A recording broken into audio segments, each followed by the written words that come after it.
Sir, you're charged with especially aggravated kidnapping. You're also charged with especially assault, and you're charged with theft of a firearm worth less than $2,500. You're talking about stuff that is not relevant.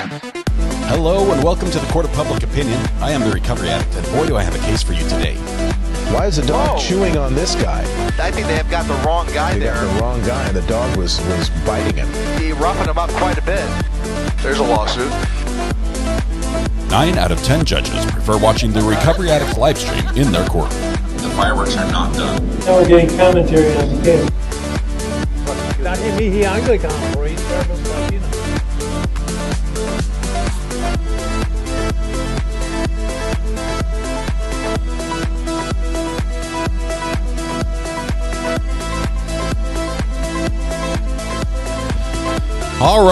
All right, we're going to make it.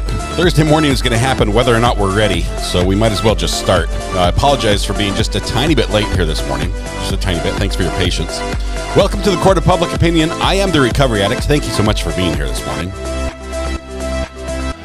We have, as promised, I told you we would start off this morning with something a little bit lighter, with something a little bit more fun than some of the heavy court stuff we're going to be following later today.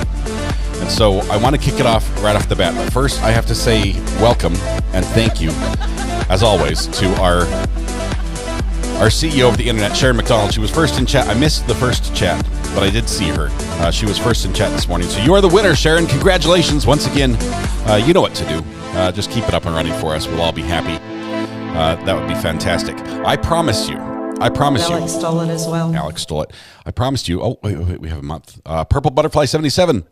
Morning. Thanks for all you do. Appreciate your continued support. And look at that. You've got a new courthouse color by your name. That's correct. Purple Butterfly 77. Thank you so much. Here's what I want to do. I promised you we would have a police chase this morning, and it's a short one. It's got some good parts in it, but it's very short. We're going to start with that. I'd like to do a roll call this morning. I haven't done a roll call forever, and quite frankly, I need to make sure all of y'all are here because this does count against your grade. So we're gonna do that in a little bit. So hold off, keep your hands down for just a minute. I'll let everyone file in and take their seats. Then we'll do the roll call. First, we're going to start up because he's the guy. First, we're going to get a little bit of a police chase, and this happened Tuesday night. Tuesday night is this police chase, so give me just 1 second to get this all fired up. It's quick. So, cuddle up to your TV, turn up the sound a little bit. We do have audio from the news reporters. We're going to have that on as well. And here's your background. We have a car that is accused of ramming a police officer and trying to hit another. Okay, I don't know what the initial stop was. We're going to see if maybe they tell us a little bit during that, but this is what we have. We can tell there's some problems because as I bring it up on screen here, you can see the hood's a little bit. Well,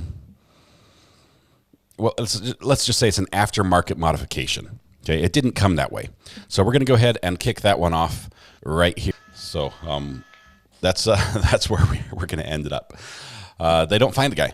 That's as far as I can tell. They do not find the other dude. So that was fun. That was Tuesday evening. Anyway, we want to do a roll call. We've got time for people to come in. So here's how it's going to work. Let me explain this very carefully. Once roll call starts, I need everyone just one time, raise their hand, and then I'll call out the people who raise their hand, and then I'll try, and then we'll be done. I will say we've got a couple things going on. We're going back to Parkland today for day 2 of the trial with Scot Peterson. That's going to be a lot of fun. It's going to be intense. We've got some characters as far as the defense attorney goes. He's got quite a bit of personality to him, so we'll see if that comes out today. We are lining something up. I'm actually working with. I've been texting Dr. G back and forth. We'd like to have him on tomorrow, so we're just trying to finalize his schedule to see if that works tomorrow. And we'll probably have Dr. G on, and then we'll catch up with where Parkland case is on Friday. So we probably a very brief an interview, half an hour, no longer than an hour, with Dr. G, because we've got some breaking things happening in BK's case that involve Dr. G that we're going to talk about. And so we'll do that, and then we're going to go back to Parkland. So, okay, so starting right now, if you've already raised your hand, you don't have to do it again. I'm going to scroll back up because it looks like everybody has. Let's see. Good morning, Missy Baker, Thomas. let me click people here. Where was Missy? There we go. Missy Baker, Thomas, Tipsy Tracy is here. Picky, Backwoods Nation, Ashley, good morning. Hockey Mom, hello. Pam D, Hope S, Lydia Vaz. That's correct. Ann G, Boston Girls in the House. Eileen Thurling is here. Colorado Mountain Girl, good morning to you. Martha Emery, Linda Hill, Lewis Cox, Ann Schatcher. Tina Carrion, Tammy Coleman, Christy, Erica 843, KX Star, Country Kid is here. Hey, Country Kid, good to have you here. Zach Bolton, Kimbers, Ohio, Tyne Van Egmond. Did I say that right? Tyne Van Egmond, according to Woo, is in the house. Thank you. Janet Yost, Charmaine Daughtry is in the house. Good morning, y'all. Jacko Foree, Red Pen, Jess Dawson, Stacy with the butterflies. I don't know how you want it said, but I can't say Stacy and not mention the butterflies, Stacy. I figure your name is surrounded by butterflies. So they have to be mentioned. And it looks good. Love the pup in the pic, too. Fanny Pack is here. Sharon, Vivian Anderson, good morning. Carrie Brooke, Pauline, hello. Deebs, Mrs. C, Phyllis Druin, Rona, Amy H51, Rhoda McCaw. Which one of you had the birthday? Was Rona? Yesterday was Rona's birthday. I thought yesterday was Rona's birthday. One of the two Ronas. I don't know which one. Maggie Carr, good morning. Laura, Tara P., Aaron Patterson, Diet Coke Mama, good morning to you. Mr. Mann, Groovy Jill, NBR1 Grandma, Debbie Wilson, Kay Scarpetta, Twubble is here. Karen Dietrich, hello. Jana Kolb, Brianne Malcolm, Lee's here. Hey, Lee, thanks for a great job you did, by the way. You and Shells, as well as Pants on the Adam Montgomery trial. All three of you up there in the courthouse giving us great information, especially when the cameras did not work for us the way we wanted them to. We are still waiting for the verdict on that trial. The verdict has not come in yet. Jury is out. So when that happens, we'll take a quick update and get that as well today. So that is also on the schedule. It's going to be a busy day. I'm going to be using all my equipment trying to follow what's going on. Speaking of which, I need to get some of it set up right now. There we go. Let's see. Be Kind is here. Dieter Hodges. Deidre? Is it Deidre or Dieter Hodges? Kimmy B. Lindy, Golden Girl. Miss Kim. Lizzie Dog. Because he's the guy. Shanty Keys is here. Maxwell Hauser, 66. Haley's Comet is coming around again. Maddie Graham. Rudy Patootie. Hello, Rudy. Morpheus. Chris Carroll. Good morning. Cindy's Crazy. Queen Olive. Ruth Ann. Welcome. Mayla's mom is here. Let's see. Giraffe Maniac. Giraffe Maniac. Welcome. As an attorney, new member as an attorney. Thank you so much, Giraffe Maniac, for your continued support of the program. That is fantastic. Love the giraffes. I actually went to the zoo. I think it was Hogle Zoo in Utah, and they had a baby giraffe, and that was the coolest thing I've ever seen. The idea that, I mean, here's me. I don't know how many months it took me since I was born. I crawled a lot, and I was a fat little baby, short, stubby legs, and it took a long time for me to figure out how to walk. Now I realize the giraffe has me beat by 2 legs. It has 4, I have 2, so it has a bit of an advantage there. But these little babies, they come out and boom, they're up on their feet, and the giraffe has huge old legs, and just amazing. So giraffes are amazing. Thank you, Giraffe Maniac, for being here. Thanks for your support of the program as well. Sorry about the squirrel moment. Sandy Fields is here. Julie, Debbie Blair, India Artworks. Hello. Kirsten Monday. Murdoch stole it. Aaron Morgan, Ritz, Jamie Latorno. I think it's Latorno. Corey Herrera. Eva Ingram, welcome. Melissa Dotson as well. Heidi is here. Good morning, Heidi. Teresa Galvin. Mandy Wright, good morning, y'all. Donna J. Dallas-born. About stuff that is not I do that a lot. Dallas-born, Boston bred. As a matter of fact, we're going to do that again tomorrow for our podcast. We talk about things that are not relevant on the Not Relevant podcast with Thomas and I. He did a great job interviewing me last week. Fantastic. We're going to I think we're going to kick back to sort of our main format that we've done before, with some funny stories and some just updates and news that's outside of the true crime world. Let's see. Chelsea Richey. Is it Richey? I think it's or Rich. Not sure. You'll tell me, right, Chelsea? Brianne Malcolm, good morning. Pickle Pusher, good morning to you. Andrew C. as well. Gone Girl, Mary Murphy. Jamie C. Laura. Angela Zamora. Lori Jackson. Shells is here. Shells, wonderful job. You and Lee both. It was good to see you on camera as well. And Pants. I don't think we saw Pants yesterday, but we saw him the other day. Is that correct? That's correct. Marco Verta is here. KT, Sleepy Sloth, hello. Unholy Saint 88, Annette Louise, Eileen Thurling, Alicia C, Barb Olson, Hockey Mom 223, Rihanna K, Christy, I love Dr. G. He's amazing. And Christy, this is incredible. Actually, he is mentioned in a BK filing. His video was mentioned in BK filing that happened yesterday, or I guess it was the day before yesterday. Very, very interesting. I cannot wait to talk to him. This is going to be fantastic to find out some inside scoop and just look at the bigger picture of cameras in the courtroom and access and things like that. It's going to be fantastic. Christy, welcome. JH, Zach Bolton is here. Aaron Morgan, Tori the Seed Lady, Jacqueline Robinson, good morning. Margaret R. Ritz, whoa, where'd you go? I missed. Wait. Scroll. There we go. Okay. Ritz says, Dr. G, yes! I'm so excited. Dr. G, honestly, of all the people I've interviewed, he intimidates me the most, but he's the most fun to interview. He's just fascinating. I have a million questions, and probably most of them are about me personally and what signs I'm giving off. But he's just the kindest guy, and extremely polite and generous, and just awesome. So I can't wait for that. That's going to be exciting. We're just going to hammer out the details. It looks like it'll be tomorrow, though. We're not sure what time. Alicia C. is here. Zach Bolton as well. Janice, Lisa Bella, welcome. Annie Pistol, Kimmy B. Ivan Victor. Ivan. Good job. Good to have you here, Ivan. Great job with the internet as well. Kyle McNitt is here. Pampered Glamper. Denise Feldman Ersland. Good morning, Denise. Kendra Schwitter. Calypson's Vixen. Good morning, Amber. Hope you're doing okay. Thanks for being here. One of our great mods. Hard worker. This girl works her tail end off at everything she does. Thank you so much for being here. San Richardson is here. Weebug, hello, thank you. Sandy Be Kind is here. Purple Haze 11. Just Beth, good morning. So happy to be here. Me too. Alicia C. Giggity Goo. Okay, I'm going to try to get this one. Giggity Googets. Is that right? Giggity. Welcome. Good to have you here. Sandy Fields, Hannah Fullwood, Maxwell Hauser, 66. O-Town Chill is in the house. How's Ogden doing? India Artworks, May Gold, Ritz, Sharon McDonald. I love Dr. G. Sherry Smith, Grace Sanchez, Miss Kim, Smoky Sky, hello, Selena K, Jackie Ferreira, Erica Reynolds, KR, good morning to you as well, thank you. Crystal Schroeder, Christine Hathaway Coley, Lewis Cox, sounds like a great day. It will be. We're gonna have a lot of stuff today to go over. Carlar, Baby Bear, Joe Laundry, Shireen, 80s Music Man, Mama Drama MD, Maisla, Dusty Den, Claire Ducati. Is it Ducote or Ducati? I like Ducati because it's like a motorcycle, but I know it's spelled differently. Can never afford one of those. Plus, they go too fast for me. That was when I was younger.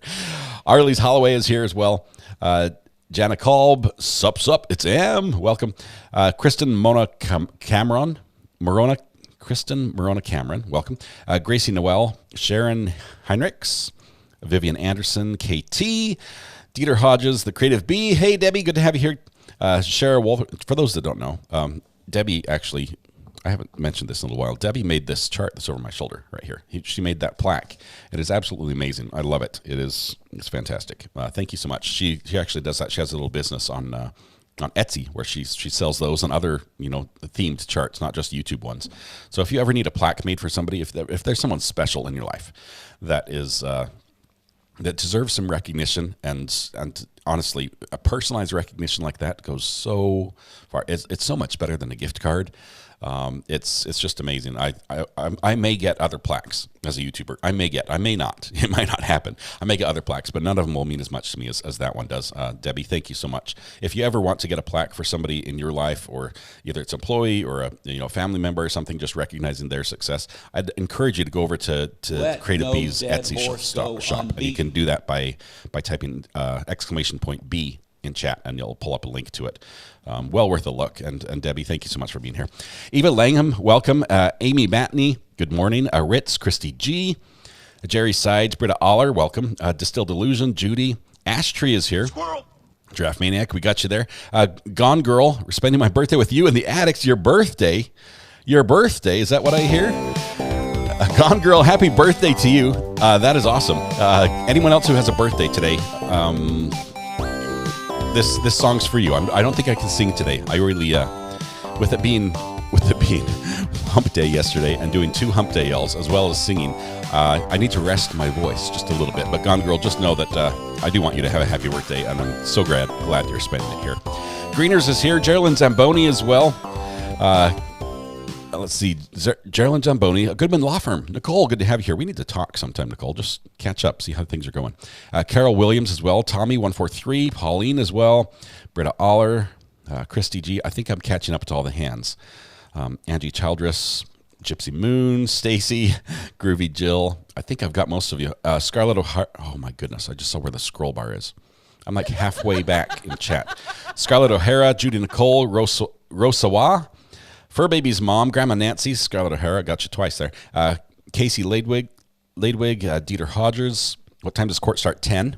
We have half an hour, so we're not going to miss anything. Great question, just me. Welcome. Patty Girl, Michelle Ellitz as well. Keep Guessing is here with pickles and cinnamon rolls. Thank you. Rona McCaw, not me, on the birthday.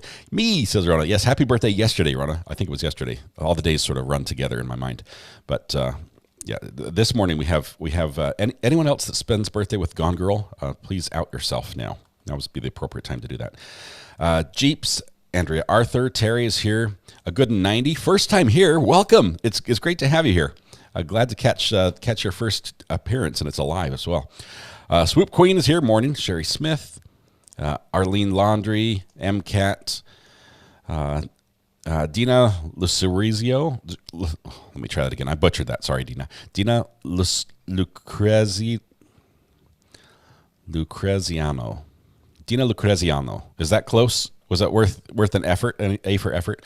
Lori, the story is here. Good morning to you. Carol O'Neill. Sitcher with Sue is in the house. Roberta, good morning from Missouri. Alex Stollett. Ann Wolf, T. Marie. Lena H. Sheila Phillips Moran, good morning from Surf City, Hampstead. Good to have you here. Judy Nicola. Can you cover the Menendez brothers breaking news about their dad essay on a member of Menendo? It's going to be I'm not a camel. docuseries. That sounds heavy. That sounds a little heavy. Let me think that one over. Our schedule's a little tight. Honestly, this trial runs a long time. I was looking at the schedule, and I realized we're a week ahead already in this trial. We're a week ahead of schedule because they had anticipated it would take another week to see the jury, and it didn't. And so we're starting ahead of schedule. But with all the breaks they have, because there's almost every day there's at least one day off that they take in court. There's one whole week they take off in July with no court. With all of that, it's like August before this trial is over, which is too long to sit through one trial. There's so much happening. And also in the middle of it, we've got Sarah Boone, who's happening. So we will not be able to follow every single day of this trial. We'll follow as much as we can and try to keep up to date on things. Obviously, we want to see the outcome as well. But there are other trials that I know you guys want to see, and we will be interrupting that for those, interrupting this for those trials. So if there's something very pressing coming up, we'll probably take a little break and detour to that, and then do probably not a catch up on high speed, but more like a synopsis of what we've missed, which just requires more homework on my end. But hey, I'll do that for you. I'm the guy. Rosebud, welcome. Sherry Smith, BBE, cat and animal lover. Andrew C, Diet Coke Mama. Oh, let me just say, when Diet Coke Mama brings the cinnamon rolls, I would like fast the week before because you want to eat all of them. I can say this because I've had cinnamon rolls made by Diet Coke Mama before, and they are incredible. I love Mrs. Aria's cinnamon rolls. Also incredible. I'd want them both, like side by side. I'd like a pan of each to eat and compare and eat and compare. I think that's the proper way to do it. Good morning, everyone, says Miss Winters. Also, not sure if you could twist her arm to get a recipe out of her as well. That might be worth your time. We'll see. Miss Winters, welcome. Dieter Hodges, welcome. Giraffe Maniac, we got you earlier there. Thanks you very much for your support. I might need some water. John Link, Rona, Tiffany Lehan, KR, taking it easy. Taylor Rudisil, welcome. Mammy P, Lynn Hoke, keep guessing. Carol O'Neill. Did I get everybody close? Kimmy. Sherry Smith, Miss L. I'm just looking for hands here. There's a lot of conversation now, so I'm trying to skip through the conversation. I'm not a camel. Melissa Dotson, Carolina Girl, Rita Wilson. Stephanie Scott says, good morning from Montreal. Hey, let me just say, speaking of Canada, I would just like to personally, on behalf of most northeastern United States citizens, thank Canada for everything you've given us, and ask you please to stop giving us the smoke. It is too much. It's too much. We're choking down here. Please give it to someone else. I realize you guys are dealing with just some horrible fires up there. Just incredible. The videos that are coming out of Canada about the forest fires are just heartbreaking and just devastating as well. The smoke that is coming down to the U.S., it's the whole East Coast is covered with it. You look at the pictures that are coming out of New York. We had some, actually, I think I might, let's see, Richard, I think you sent one earlier. I don't have it set up to share it right now, but people are sending me pictures of, looking up at the sun and taking a picture because the smoke is so thick, you can barely see the sun. It looks like the moon in the sky, but it's orange. It's like a scene out of some, like Dune or something, like the sandstorm in Dune. It is so polluted. Philadelphia today specifically is I think one of the worst places in the nation as far as air quality goes. Anyway, so stay safe, please. If you don't have to breathe that air or chew that air, please don't. If you can avoid it. Erica, welcome to the gallery. Thank you so much for joining. Great to have you as a new member. Please make sure you take your seat and help yourself to the emojis. Virtual treats on the front row as well. Let's see. Samantha Terry, one of our incredible mods. Samantha, you do an amazing job getting me just the line, the testifying now comments, the spelling, the who's talking, so we can put that up and pin that up on there. Samantha does an incredible job on that. Thank you so much. We appreciate you. Abby here, great mod as well. Welcome so much. Good to have you here from across the pond. Let's see, John Link, we got you. Dusty Dan. I think I got all the hands, most of them. Fromple Feet, there we go. We got one there. Marilyn Skull, good morning, Marilyn. Eggs and spam. I had eggs this morning. We had a neighbor bring over a whole bunch of eggs from their chickens. They have tons of chickens, and they lay tons of eggs. That's sort of what chickens do. And they brought over like 6 dozen eggs. So there's like a dozen eggs per kid right now. And so I was making omelets this morning. Staying inside and watching RA until the air clears, Ashley. Hopefully that happens soon. It smells like a barbecue. There's, just the wood smoke. I'll give this to Canada. They have so many trees that when it burns, it does smell delicious. It smells like camping to me. Speaking of camping, I'm trying to go camping next week. At least I'm going camping next week. I'll be gone all week. The idea was to have a LiveView Solo Pro with 4 modems so I could live stream, and they still have not shipped it. And I'm getting really, really nervous that I won't have the ability to go live next week because I'm committed to camping. So we'll see how this works. We might have a very different experience next week. So we'll see how this goes. Lori Jackson, welcome. Good to have you here. Welcome to the gallery. My kids had indoor recess yesterday. I'm in Massachusetts. You could see hazy air. Man, yuck. Yuck. Looked like Mars outside in New York. Oh. There's a wrongful death lawsuit against Colin Dudley, Tacoma, Washington. I'm not familiar with that one. Wrongful death against who? Is it like a police officer wrongful death or somebody else? I'd think it would be police generally. I'm into camping as long as mosquitoes are dead. Chopper, I wish that's the case. It's funny. I don't remember right now. It's been so long since I've been bitten by a mosquito. Out west, the mosquitoes bite you, and I think they hurt immediately. It hurts as soon as they start biting, and out east, you can't feel them until they're done, or vice versa. I cannot remember. I remember, maybe it's the flies that bite here, and you can feel. Air quality in my area of Maryland is 356 code red. It is so bad up there. Levi's mommy, stay safe. Get some fresh air, somehow. Had eggs in the basket this morning. Okay, we have 800 old growth trees in danger in British Columbia. Old growth, Dave McMillan. When we talk about old growth trees, these are heritage trees. These are trees that have seen nations rise and fall. It is sad to see forests like that just go up in smoke, literally. So hopefully they're able to stop the spread of that fire. Gillian McNally, hello from Ireland. Good to have you here. Welcome. Is there a rightful death? There is a justifiable homicide. That's I think the closest you can get to a rightful death. Mosquitoes love me, but I don't love them. It's sort of a one-way relationship. Fun fact, Wisconsin state bird is a mosquito, says Ivan Victor. It's size similar to the eagle, if I remember correctly. Can we catch you up? Golden Misfit. Yes, we can. This is the Scot Peterson trial that we're about to start here this morning. We've got about half an hour before trial starts. Matter of fact, let me get this pulled up. I need to do it over here.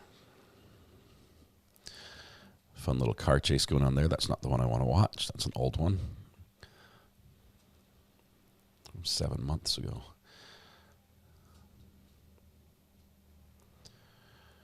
Okay.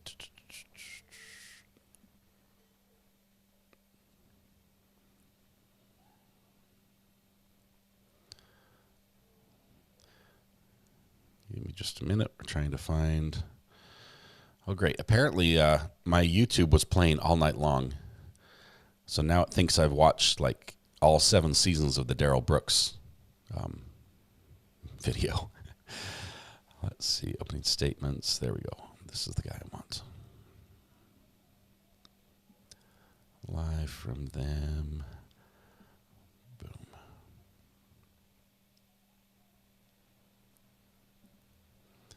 Okay. Now I'm ready. Okay, we'll have that audio ready to go. All right, we're set up. We will as soon as court happens, we're going to get there. So, Golden Misfit, this is a crazy one. This I will tell you, we do pickles, not politics on this channel. Darrell Brooks, thanks. We do pickles, not politics on the channel, but this case has a lot of issues in it that are heavy, that are big, they get very political. So we're trying to carefully skirt around this. I know there's some very strong feelings of this. Anytime children are involved, it's hard to not be very passionate about these types of cases. So I appreciate your patience here in chat as we prepare for this. The basics of this is let's see, Stoneman Douglas. I cannot remember the name of the school now. Is it Stoneman Douglas High School or Douglas Stoneman? In Parkland, the high school in Parkland, there was a shooting that took the lives of many kids and several adults. During that trial, we're not trying. This trial is not for the shooter. That has already happened. He pled guilty. We saw his sentencing phase of the trial. We heard the victim impact statements from that. He is going to spend the rest of his life in prison as a result because the jury could not unanimously find the ability to sentence him to death. So that's what's going to happen. This trial, during that event, during the shooting, which lasted for about 6.5 minutes, four or so of those minutes, the school resource officer, the only armed school resource officer on scene, there were 2 other security guards that were unarmed, was outside the building where the shooting was happening, and he did not go in. The charges he's faced with right now have to do with neglect and culpability for the injuries that happened after he arrived on scene, which there were seven deaths that happened after he arrived on scene as the shooter was still on the 3rd floor of the level, because they say he should have gone in and could have engaged the shooter and stopped him. So he's responsible for what happened for having not gone in. Tough questions are being asked here. It's a rough one. The state is basically prosecuting this as if it were the shooter. So the evidence we're seeing is very similar to what would be presented in the main case had the shooter pled not guilty. So it's like they prepared for that case and they brought all the evidence over here. Because he's the guy. Yeah, so it's going to be a little bit heavy. It's going to be interesting. The officer, his response is basically that he did not know exactly where the shooter was. And there's some radio traffic that sort of corroborates that, but also early radio traffic does put him right there at that building as well. So there's some confusion on the radio saying it's something's shot over by the football field. Somebody saying, it's the 600, the 900 building, the 1300 building. There's a lot of back and forth that way, but basically there's video of him standing outside the 1200 building for about 4 minutes while the shooting is still going on. And then the shooter escapes out the other end with a bunch of kids right past a couple of police officers, I believe. And they catch him later on. There is more to this story. We know, I believe, and correct me if I'm wrong, but my understanding is the families, the victims' families, have already sued this officer, the sheriff's office, the school district. I think there was a whole bunch of people in that lawsuit, and it was basically thrown out. And the ruling was that an officer is not responsible, civilly is not responsible for taking action, unless they have the victim, basically the target of the violence, in custody, and not just in control, like you're in school, so you're in custody of the school, but like in custody, you're not free to go. You're not free to move. You're under arrest type thing. If the officer had someone under arrest, they are responsible for their safety and have to take action. But that was the ruling in that case. So now we're trying to train the case criminally, the same thing. And bear in mind, there were a lot of failures in this. There were a ton of failures. There were things that happened. There was confusion, different things going on. The FBI came out and said, "Hey guys, sorry, we dropped the ball. We had a tip. We knew this guy had a gun, wanted to shoot up the school, and we didn't act on it. Sorry, that was our bad." There's a lot of fault. There's a lot of blame. There's a lot of finger pointing going on here, and this is the first officer to be tried criminally in the nation, I believe, in this type of in a school shooting setting for failing to take action. And so this may set precedents, and it's going to be interesting. It's a difficult conviction. Honestly, it's a high bar to reach to prove that he knew what was going on, and thus can be responsible for it. So we'll see. That's a little bit of backup. Golden Misfit, thanks for the question. MCAT just gifted one Recovery Addict membership. Thank you very much, MCAT. Appreciate that. That went to somebody worthy and deserving. Let's see who it was. Lex Luthor, catching up on openings. Thank you for your coverage. Thank you, Lex Luthor. Appreciate you being here. Let's see. Lindsay Lewis was gifted the membership by MCAT. Thank you, and congratulations, Lindsay. Mr. Rapporteur says, I have to separate how I feel about a situation and what the law says about a situation. I may not agree, but I try to understand the case law history. Only thing different is he's a school officer. Yep, he's a uniformed police officer with the sheriff's department on contract assigned to the school. So he has all the powers and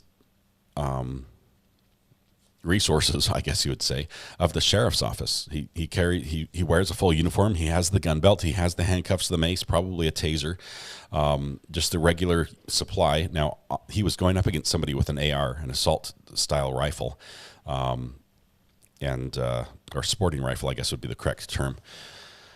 But yeah, tough thing. That was the best summary I'll probably do of the entire case.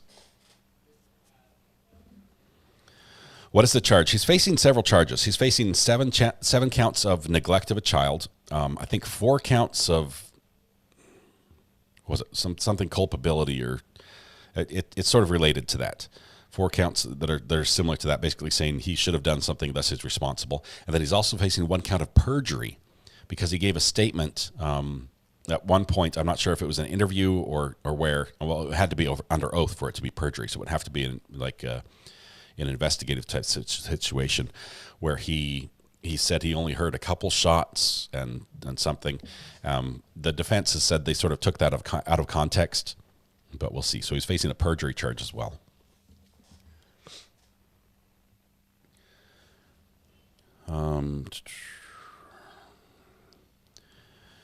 Okay, I wonder, let's see, resource officer is just milquetoast name for cop. They're cops. They are. But his full day is, he handles drugs, he handles assaults, he handles theft, he handles all the issues of crime that occur within a school. And so at the time that this shooting started, he's basically holding a fake ID, a fake driver's license. He's trying to research and see, what crimes are involved for somebody making a fake ID. That's sort of his day to day and how it goes on. When he first heard about this, he thought, or I believe the information he received was that somebody might have been setting off some fireworks. And so, yes, they did respond, and as they got closer, they realized those aren't fireworks. He was the officer who first put out the call for the code red for the lockdown, so that the shooter couldn't get in all of the classrooms. So there are things he did that I would say saved lives. Saved lives and made it better. But he's still being prosecuted, saying he should have done more. What is the sentence if he's found guilty? Nearly 100 years in jail. Basically the rest of his life. He's 60 years old already. He's actually moved out of state. He lives here in North Carolina. So he's back down in Florida for trial. But he would spend the rest of his life in jail if he's convicted. Let's see. Thank you, Samantha Terry. The charges are seven counts of child neglect, 3 charges of culpable negligence, and 1 count of perjury. Samantha, thank you for the spelling that out. Any info on Adam's case? Just that we're in verdict watch, Kevin. We're still waiting. We'll keep an eye. If anybody sees that verdict is coming in, let me know, and we'll try to jump over to that. We'll pause whatever's happening.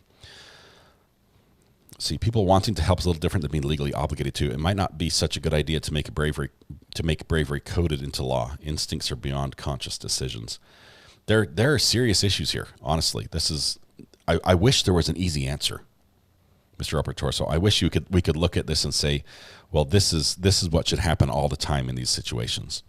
But honestly, if the police respond in such a way where every time this occurs, they take steps X, Y, Z in that order, it actually puts them in danger, more danger, because everyone knows exactly what the police are going to do next. And it's risky. That's why a lot of times the police won't talk about the actual steps they take, the details of their security operations and things like that, because they don't want those steps to be made public so people can predict what their next move will be. I'm interested to see what comes of all this. Zenit Forward, me too. This is obviously it's a precedent-setting case, and we've got, sadly, we have other cases where similar type situations existed, or a similar class of situations existed. It's awful that we have more than one of these, but unfortunately we do. Let's see. Will there be jail time involved? Yes, this is a criminal trial, Jacko. So if he's convicted, it would be the rest of his life in jail, basically, even though it's not a life sentence. We have one resource officer in a school of 1,400. They can't be everywhere at once. I'm waiting to hear more. Jamie C., this school had 3,000 students in it. I believe there were 4 grades, 9th, 10th, 11th, and 12th. That's my understanding on that. And they had one armed police officer and at least 2 unarmed security guards. Okay. Is it considered hunting if you use an assault rifle? Isn't that just target practice? DK, the questions about the firearms, we'll try not to get too much into the gun control issue, because obviously that is a separate discussion, but obviously closely tied to this. It's hard to have both conversations at the same time about police responsibility and how they should act in a situation, and also debate the pros and cons of gun control. If it's all right with you, I'm not going to debate the gun control on this one. I'll talk a little bit about it, and so I can answer some questions. As far as the assault rifle, the rifle that was used in this shooting is a rifle that is semi-automatic, that is capable of holding extended round magazines. A lot of rifles are, and this would be a rifle that would be legal to use in most states for deer hunting. It doesn't look like the traditional rifle a lot of people use for deer hunting with a wooden stock, but it functions very similar, with the exception of an extended capacity magazine or easy to change out magazines. But they are legal hunting weapons and are used pretty much all over the nation for different types of hunting. More predator control, say it's like coyote hunting or even prairie dog control, things like that. Tommy, I do not know that number a lot. There were periods of reloading, and he had high capacity magazines. Okay, Eileen is intending to go to court next week. She lives close by. We have a couple people actually in the neighborhood, some within walking distance of court, who might be able to be in trial and give us some update. That would be fantastic if they could. Obviously, you want to reach out to me on the burner phone if you've got any information you can share, or if you're willing to answer some questions. Yes, this school had special classroom doors that automatically lock when a code red is called. They have those. That was functional. Although the design of the door allowed the shooter, if he wanted to, once they shot the glass out in the window, to reach through the glass and open the door as if they were on the inside. That was testimony we heard yesterday. I think they misspoke when they said that. The teacher said that it could easily be opened from the inside. I think she said from the out. She meant from the outside once the glass was broken. Good morning, Dorothy. Good to have you here. Another great day in RA land. Okay. In the military, you can be put to death for cowardice. Pax, yes, I agree. The military is different in one regard. And those who have served, maybe if you can chime in on this, because I have not served. I have a lot of respect for everyone who has, but I never served in the military. For those that do, I believe when you join the military, you sign your life over to the military. They own you in quite a literal sense. You're not your own person at that point. And they can order you to do to go to battle. Police officers don't have that same level of obligation. I think I'm not sure if that's the right word. We'll have to talk to somebody about that who can chime in with the right terminology. I saw the stabbing in France. 4 kids hospitalized. That is tragic. 4 little kids at a playground. Just tragic. Saw that in the news this morning. When you go camping for a week, will you be streaming all day or just for a few hours? Sharon, it depends entirely on what happens with the live streaming. The equipment I've bought enables me to live stream nonstop. And we'll probably do a mix of those, but we'll see if I don't get the equipment. It's going to change everything. We might have a little break ourselves. Travis Rudolph trial, and now this one. I don't understand how Florida legal system is functioning. Florida is a different place. It really is. And honestly, Rachel, don't just blame Florida. One of the reasons why we have all these, the Florida man stories and everything else, Florida is very open. It is the sunshine state, right? By that, they get a lot of sunshine, and they allow a lot of sunshine to shine on the legal system. It's very easy to get police reports, to get court information, to get inside a courtroom and watch the proceedings. It's wide open. It's wide open, and because of that, we get to see a lot more than we see from other states, say like California, which can be very restrictive and protective of information. There are many states that it's almost impossible to get a camera into the courtroom or to access court records before it's worked its way through the system. So the Florida is just very open, and so it seems to be worse than the other states, but really it's just that we hear about it more frequently because they're open about it.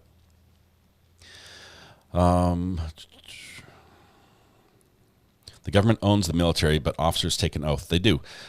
Doctors take an oath, and they're the Hippocratic oath, and I believe that has like a do no harm clause. But I think there's also some clauses. I'm trying to remember because I streamed the graduation from a medical school last year, and listened to them read that oath. And it was quite insightful of what they promise or covenant or I guess promise to do.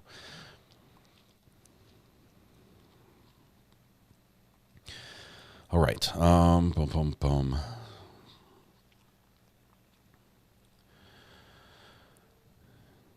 Okay, Sunshine Law. There it is.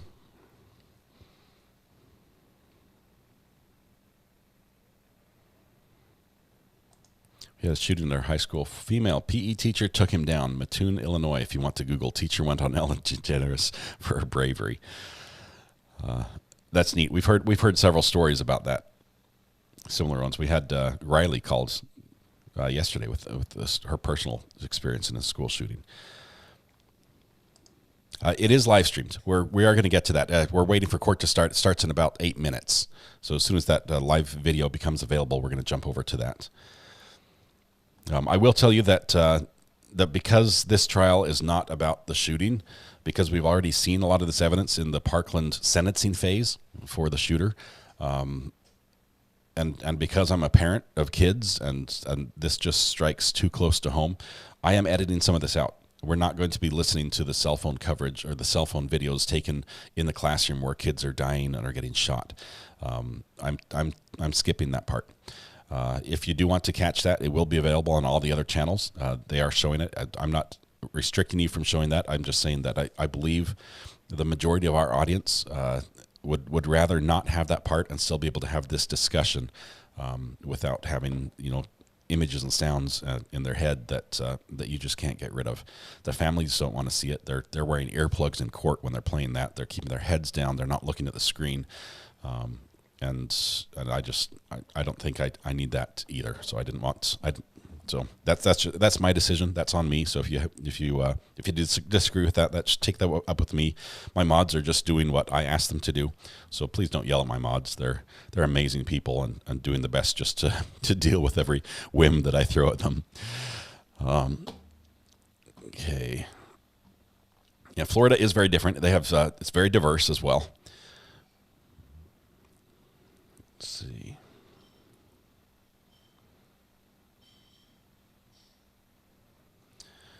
All right.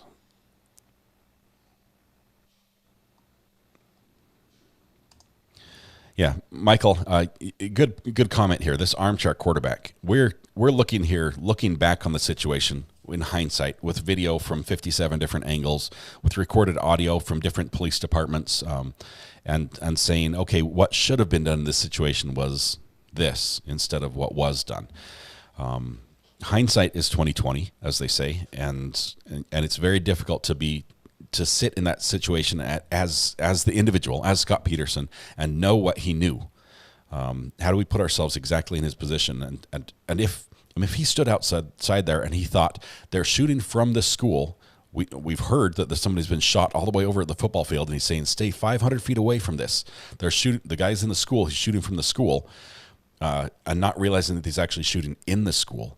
He might have been doing exactly what he could, trying to keep the people safe. If that's what he knew, does that change it for you? Does that change your idea of what he did? If he thought at that time, honestly thought that the threat was to people outside the school as they were leaving, that this guy was holed up in a couple of windows and was shooting outside, that then is he the hero for keeping people back? I don't know. It's a tough one, and this is a tough decision for the jury. Val, I did see that. We're trying to talk to Dr. G tomorrow because, Val, Dr. G's video was mentioned in BK's attorney filing. They cited Dr. G specifically in this. So we're going to talk a little bit about that. That's going to be tomorrow. I think it's going to be first thing in the morning. I've got to work out the schedule with Dr. G. He's booked solid today, so I'm not sure when I'm going to get a message. Oh, he says that'll work fine. 9 o'clock. 9 o'clock in the morning, we're looking to start with Dr. G tomorrow. We'll talk just about that, Val. So please, if you were interested, spread the word tomorrow. We'd love to have you there. It will be live, so if you have questions for Dr. G about that or about other related topics, cameras in the courtroom, whatever, bring your friends tomorrow. It's going to be a blast. He's always wonderful to have on the channel, so super excited. We'll do that before court starts, and then we'll catch up with court after him. Let's see. All right, I'm trying to catch up a little bit. Is the stream freezing a little bit this morning? I've got my own complaints. I've got a complaint this morning. If you want, if we've got just a minute because court hasn't started. Squirrel moment, okay? Squirrel moment. Yesterday morning, my landline phone stopped receiving phone calls. We could make phone calls just fine. I could call my cell phone, and it looks like I'm calling from my home number. The number shows up properly. And I can call other people, and it works just fine. But nobody could call me. As a matter of fact, when you try to call me, you reach this nice little lady who just got a brand new phone, and she just got assigned a number that day. And the number she was assigned is my home phone number. So we both share the same phone number. So I use Vonage. Which is a voice over IP network. So because I don't have an actual phone line going into my house, it goes over the internet, and so it converts my dial tone into the internet signal, goes through the internet, and then connects that way. So I call up Vonage, and it turns out that they released my phone number. They said somebody asked for your phone number, and we let them have it, but it still sort of works because it's Vonage, and I'm contacting Vonage, and they're still letting me make calls because I'm still paying for a number. And so it took quite a bit of work for them to figure out exactly what had happened. But they gave away my phone number without my permission, and then they blamed the other people. And I said, I don't know, you owned that phone number, you had the rights to it. I know how hard it was to transfer my number to you. I had to get a power of attorney, signed. And, court's not quite in session. It's starting soon though. Court's live now. I'm not seeing it. Let me check. My feed shows.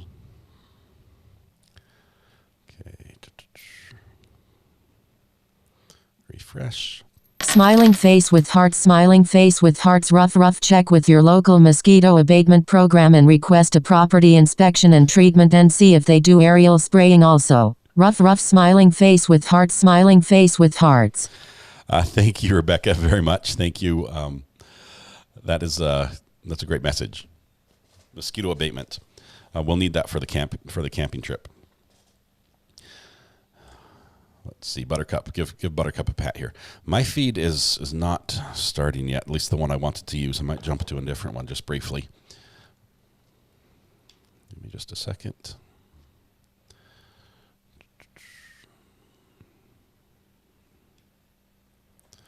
Okay, so we're gonna jump to this right here.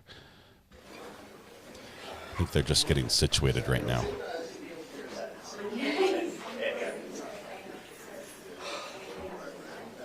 Is that correct? Good morning. How's it going? Great. Nice to see you. Everyone's just. As soon as I get Mr. Clary here, and as soon as we have all the jurors back, we'll go back on the record. So we're seeing if the jurors are here. Everyone's just milling around in the courtroom. That's our defendant right there behind the monitor. That's Scot Peterson. The gentleman who just walked in front of the screen, bent over. He's his lawyer. And man, he's a firecracker. He got reprimanded about 1 billion times during his opening statement because he's making arguments, all sorts of stuff that were improper.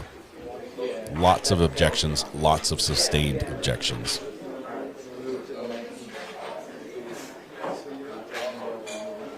The gentleman on the right hand of the screen in the gray suit coat is I believe, one of the lead prosecutors.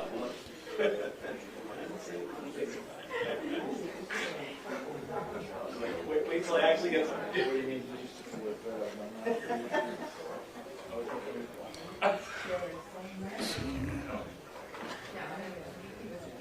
So press and media are on the first 2 rows. You can see the signs there, or the second 2 rows.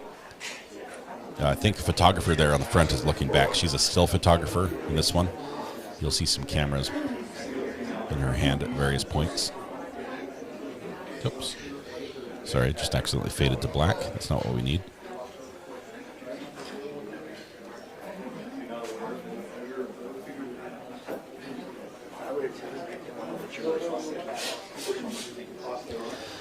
Connie, I haven't heard the jury makeup on this one. We can see the jury seats, at least the front row. Right now, we know that they're allowed to take notes if they want to. The judge has told them they can, but okay, jury's all here.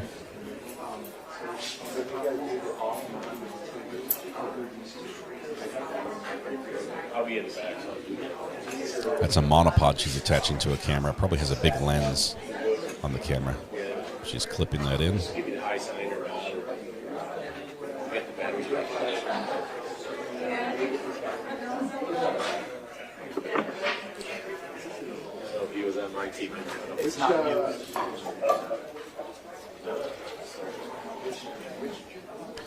My stream is not showing live for them yet.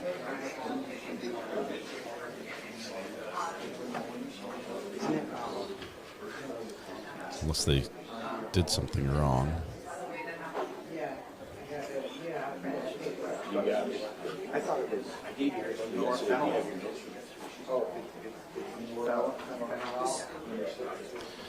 My WSVN stream is not live yet. Good morning, Martha Irene. Welcome to the gallery. Good to have you as a member. Thank you so much. One of the interesting things the defense attorney did yesterday during his open was actually was standing in the well standing right there with the jurors in the juror box. Not just in the well of the court, but in the juror box. And the judge said, hey, you can't be in there. That's just for them. You can't be in their space.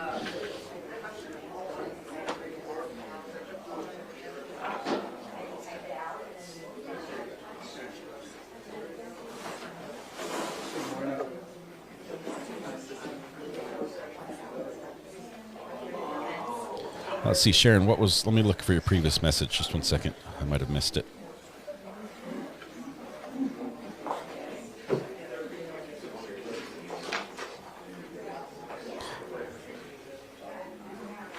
Oh, you missed. It's tough. It's tough winning the internet. Sharon McDonald is quick. I don't know how she does it. She's won quite a bit. Mayla's mom, great question. Scot Peterson was an officer, not retired. He was a full-time officer at the time this happened. He did retire after this occurred, and then he was retroactively fired. So they went back. He retired from law enforcement. Then they went back and fired him before he retired. So think that one through. But he still, as you can see, he still wears a law enforcement pin. He still is, proud to be associated with law enforcement. He's got a very storied career. He won Employee of the Year at one time, I believe, at the school, as well as Employee of the Month, and was praised for the work he does with students, with how he engages, with how he helps, and just his willingness. They could not say enough good about him until this day. So there are pictures of him standing there holding plaques, being congratulated. That's why one of the pictures I have on the thumbnail for this video. That's why I sort of set him up. He's either a hero or he's a criminal, one of the two. But I guess the jury has to decide.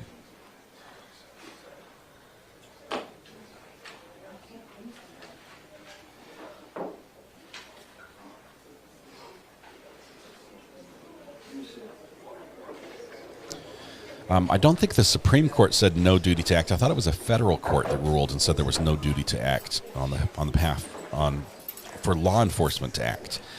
Not necessarily school resource officers, but law enforcement.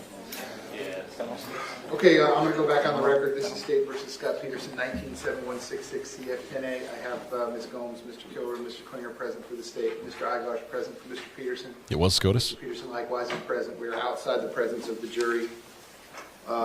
State, anything you need me to address before we get the witness back on the witness stand and resume the direct examination? No, Judge. Defense, anything you need me to address? No. Okay, one thing I need to bring your attention, juror number six brought in an email today. Juror basically 6. saying from her company that they're going to pay her for 10 days of service, 10 days, and after that they want her to start using her PTO time. I think we're on day 5 right now. It doesn't appear to me that we're going to run the schedule that we originally discussed with them, but I would certainly think we're going to exceed 10 days.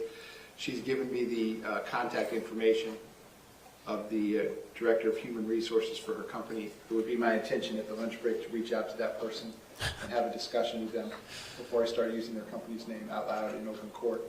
But we will. Regarding their support of our Judicial process. State, any objection? Wow. Any objection? No objection. Okay. How'd you like that call?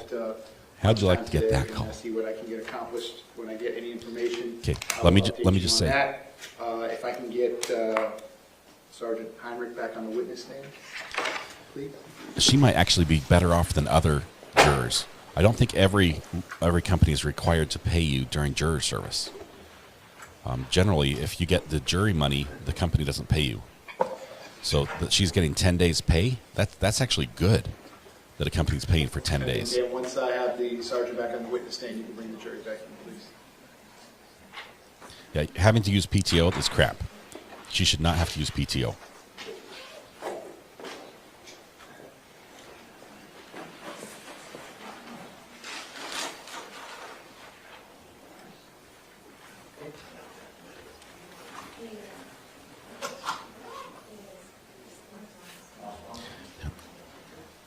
PTO is paid time off. It's accrued time. It's a benefit you accrue over time. Basically, it's like vacation time. So they say if you want to be gone, you have to use your vacation time. Okay, I just barely got my WSVN feed back up.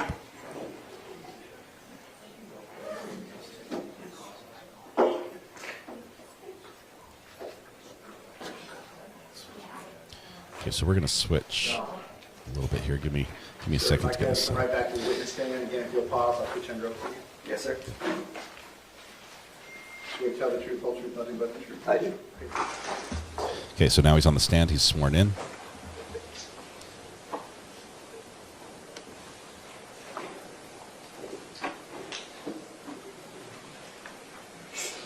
Yeah, the PTO part is bad, but I don't think the judge can make them pay her once she's gone.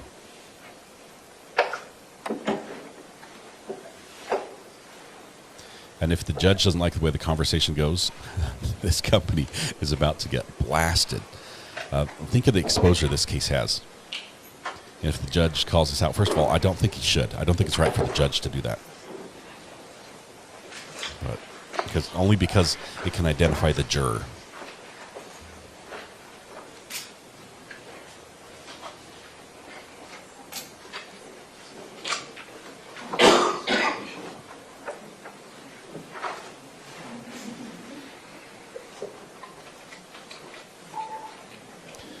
Matthew Harris, I agree.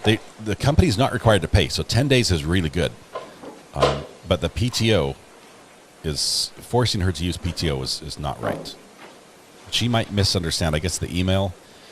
Maybe the human resources officer misunderstands it. You cannot be fired for jury service. Matthew Harris, you've got videos about this. You can't be fired for something you're legally required to do. You're compelled, you're subpoenaed, you're summoned to court, and you cannot be fired for that. But the company, I think, doesn't have to pay you while you're gone. They have to hold your job for you, but they don't have to pay you. Jurors entering. And we see their feet? Oh, my goodness. If a juror sits down, this is bizarre. Only in Florida. Ladies and gentlemen, welcome back. Come on in. Ladies and gentlemen, welcome back. Come on in. Once you're back at those same seats, you may be seated. Oh, my goodness. Oh my goodness, what are you doing? Ladies and gentlemen, those of you that are using the notepads, I'll give you a moment to get the notepads back out.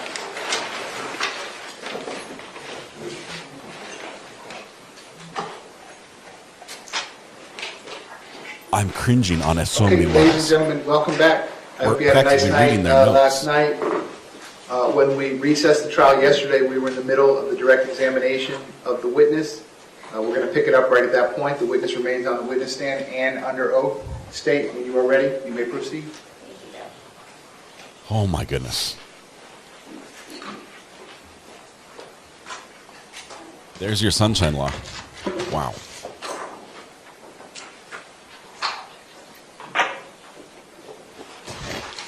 Judge, may I approach the witness? You may. Sergeant, I'm showing you what's been pre-marked as state's I. Do you recognize this? Yes. Okay. Is that a photograph of you? Yes. Judge, at this time, the state moves into evidence what's been pre-marked as state's I. Are we going in order? State's I as state's 9. Any objection? None at all. Without objection, state's I for identification will now be in evidence. That is state's Exhibit 9.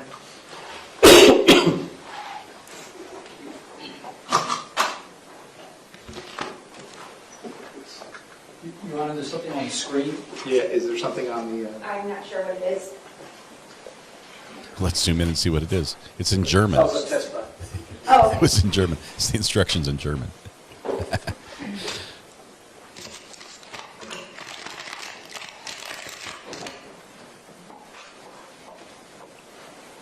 I have permission to publish? You may.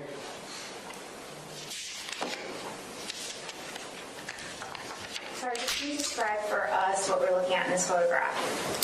Yes, that's when I met up with Officer Croker. He's one of our former canine handlers.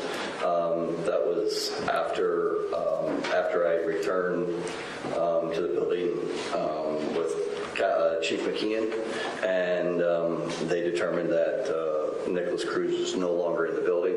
I linked up with Officer Coker, and that's when we started to search the areas, like I said, in the west, I guess would be the southwest area of the school. Now, before you had determined that Nicholas Cruz was no longer in the building, is this what you were wearing when you were attempting to move closer to the 1200 building when he may have still been inside? Yes.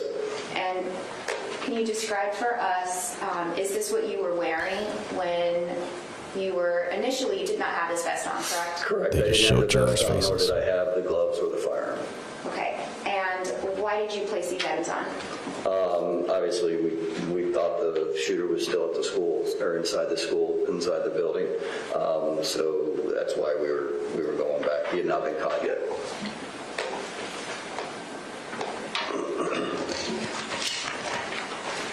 Your Honor, permission to publish what is already in evidence as states 6-2. F2, or I don't remember what letter it was. It's state 6 is the 13 USB drive. Yes. Which one? Number 2. You want to do F2? Yes. Is this something that the screens need to be turned off for? No. No, you're okay. Go ahead. You may. We may have audio in some of these. I'm not going to be showing the video from inside the school on the kids' cell phones. We're not going to be playing that audio either.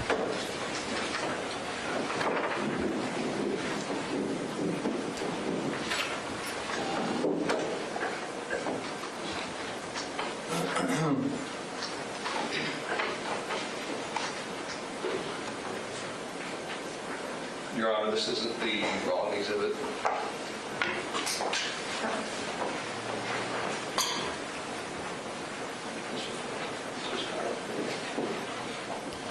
It's the judge's order. The judge orders that the cameraman cannot show the jury.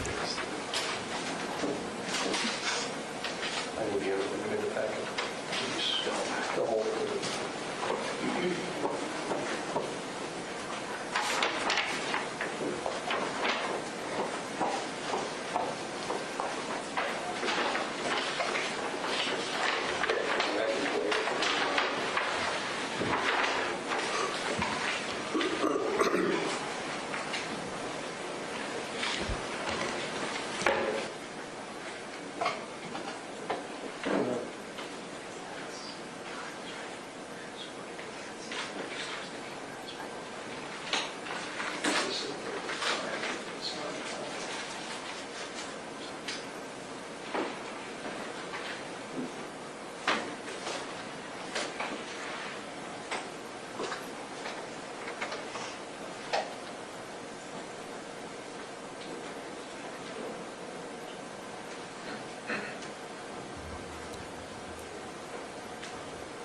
Seven, we're trying to fix the audio here and working with it. Is that any better?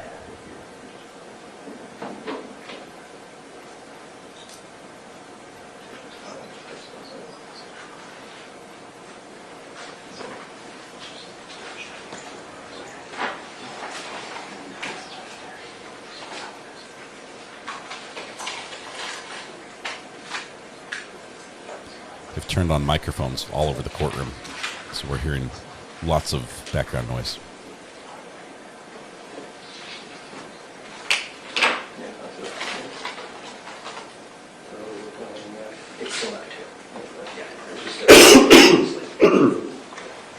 As I said, I can turn on a limiter. That's so loud.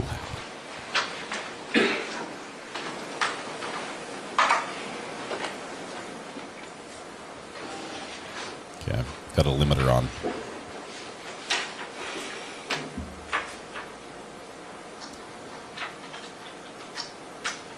Apologies, Your Honor. No problem.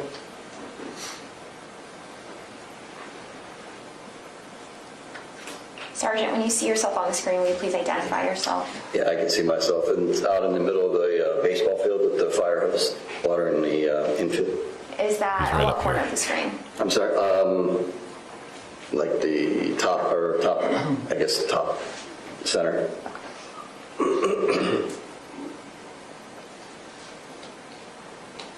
At this point, this is when you're still manicuring the field. Yep.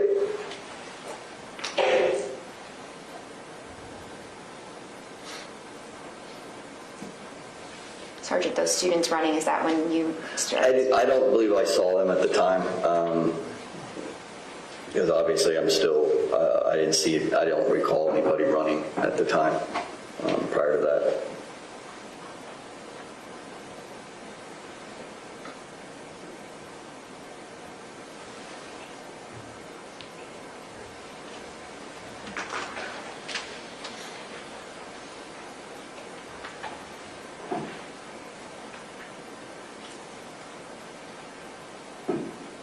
That was Elliot Bonner, the security specialist that I spoke to later.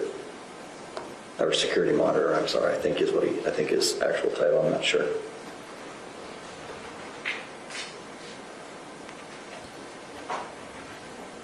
So you can see me there, that's where I dropped the hose. And I should be showing up here.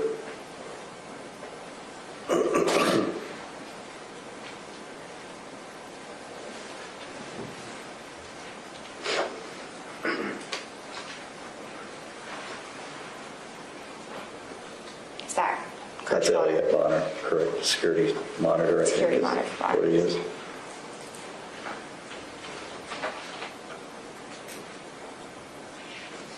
And Mr. Bonner is who tells you that, Aaron Yeah, Price? like I said, I have a very quick conversation with him, and then basically yelling at each other, and he takes off and continues to leave.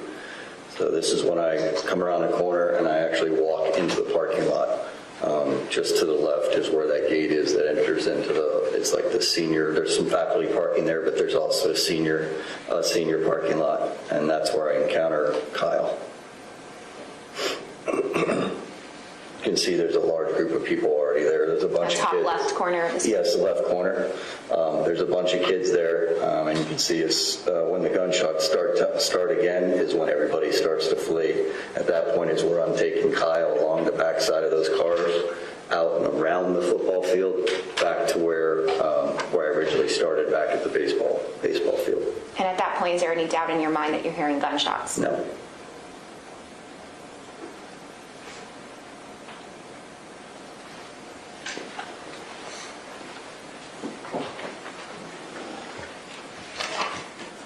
Sergeant, do you know who Scot Peterson is? Yes.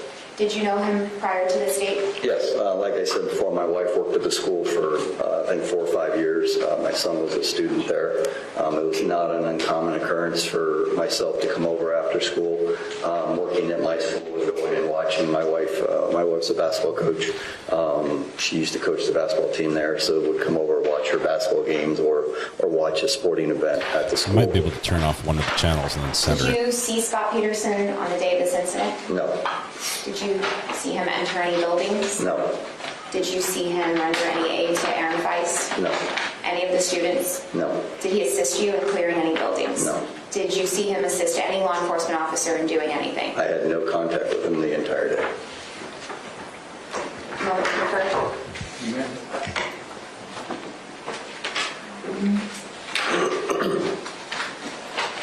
And Sergeant, do you see Scot Peterson in the courtroom today? Yes.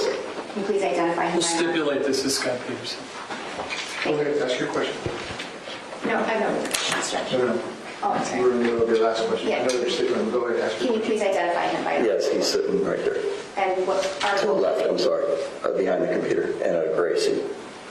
Thank you. Your Honor, let the record reflect the in-court identification. Why did the Record judge shall so reflect. You may proceed. not accept the If there are stipulation? no further questions. Cross-examination, go ahead. Thank you, Your Honor.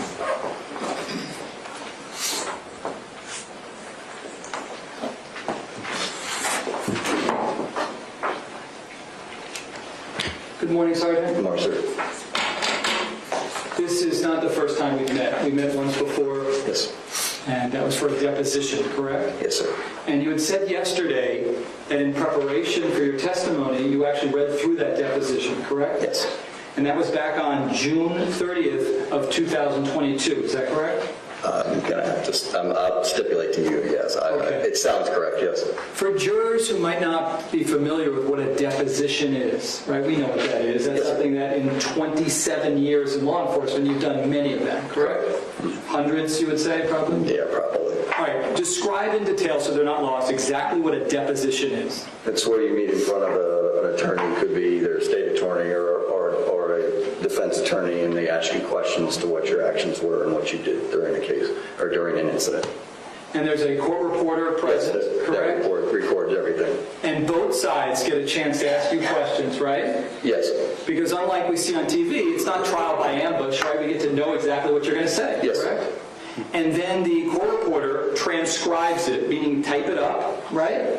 Yes. And then you get a chance to read through it for accuracy, correct? Yes. And it helps to refresh your recollection about something that you said over a year ago, correct? Correct. Okay, and you did that. It helped you refresh Yes. your recollection. Perfect. Okay. If I heard you correctly, you're a sergeant supervisor in the K-9 unit, correct? Currently, yes. And that is Coral Springs Police Department, correct? Yes, not the sheriff's Just so office. we're clear, Coral Springs Police Department is different than Broward Sheriff's Office, correct? Yes, sir. Broward Sheriff's Office, my client works for, you work for a completely different agency. Yes, sir. And while some of the areas that you patrol overlap, you are completely separate agencies, correct? That is correct. And I think we said it earlier, you've been with them for 27 years, correct? And you knew my client from interactions that you had with him, correct? Yes. About 4 to 5 years, your son went to school there from 2015 to 2019, isn't that correct? Yes. And you knew him to be a good person, correct? Yes. I would call him a friend of mine. Okay. And you never saw him be a coward in any respect, correct? No. Okay.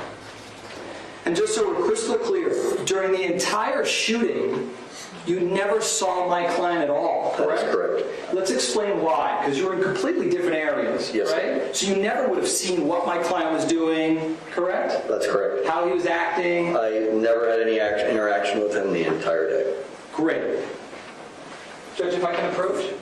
Sure. Yeah. We'll do a You're counter standing to- on sustained objections against the defense. Judge, something that object to this demonstrative, is it being used for demonstrative? I'm not sure. Yeah, is this a demonstrative aid to assist the witness in his testimony? It is, yes. Okay, so the objection's overruled. Go ahead, sir. Okay. So you're familiar with the campus, Yes, correct? very. So you're familiar first with the 100 building, which is where the administrators are, correct? Yes. Did you know that that's where my client's office is? I do. Okay. You're also familiar, this is the 1200 building, correct? Yes. Now, if I were to tell you that it's 73 yards long, would that be consistent with your understanding of it? Yeah, it's a long building. 3/4 of a football field long? Yes? Yes, I mean, I would say so. I mean, I would say that the football field there and those areas are if they're drawn to scale, would be similar. So Okay. I would say, yeah. And even the building next to the 1200 building, the 1300 building, that's about the same size, correct? Yeah, I would imagine. So from the east side of the 1200 building all the way to the west side of the 1300 building, you're talking about a football field and a half. Is that correct? Yeah, that would be a good estimate, I would imagine. And then you add even more space between the two because there's like a courtyard area here. Is that a yes? Yes. How far would you estimate that courtyard area is? Probably like 20 yards. Okay. Somewhere in that Now we're getting closer to 2 football fields between the east and the west of those 2 buildings, correct? I don't know what building 13 is, but it's a good distance. Yeah. Okay. So you initially, if you could point on the board to where you were initially, we saw you on the video, you're watering the field, right? Sure. Okay, baseball field. Okay. And my client, you know where his position was. I believe he was in his office or somewhere near the front main office, I believe. Got it. Ultimately, though, his position of cover, okay, during the shooting, do you know where that's located? Just based off what I've seen and stuff, I don't have any independent recollection of exactly where it is because I've never saw him. But if you tell me he was sitting, I know he was somewhere in the corridor near the end of the building. Okay. So assuming we're saying between the 700 and 800 building over here, okay? You initially would be over there, correct? Mm-hmm. Can you estimate how many hundreds of yards distance between the two of you? It's got to be several hundred yards. Okay. I mean, he can't see what you're seeing. You can't see what he's seeing. No. Your view of the kids, we saw on video kids running, there is no way he could have seen any of that, correct? Objection, lack of personal knowledge, speculation. Well, it's overruled, but I don't want you to guess, sir. If you have personal knowledge, you can answer the question. I do not. I have no knowledge of what he was able to see and what he wasn't able to see. Based upon the physicality, right, of where you were located, it would be highly unlikely for him, from where he was positioned, to see the things he was seeing. I can't testify to what he said or what he saw or what he didn't see. I can only testify to what I saw. Got it. And one of the things that you said that you didn't see are the kids who were running on that video that we saw, correct? That's correct. There's no question, we saw it. There were kids running in your general area, correct? And you're saying on the record here, you didn't see those kids, correct? That's correct. You're not committing perjury, correct? No. You just didn't see them, correct? That's correct. Yes.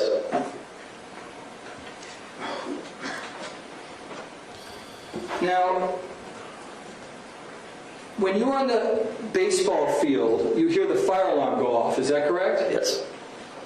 You didn't know what that was for, correct? No, sir, I did not. My guess is, I mean, fire alarms go off all the time. It doesn't mean it's a mass shooting, right? No, like I said in my deposition, culinary students commonly will burn something and have a fire alarm go off during school. It's not an uncommon occurrence in schools. Correct. In fact, a lot of the kids are like, oh, here we go again, right? Yes, sir. Okay.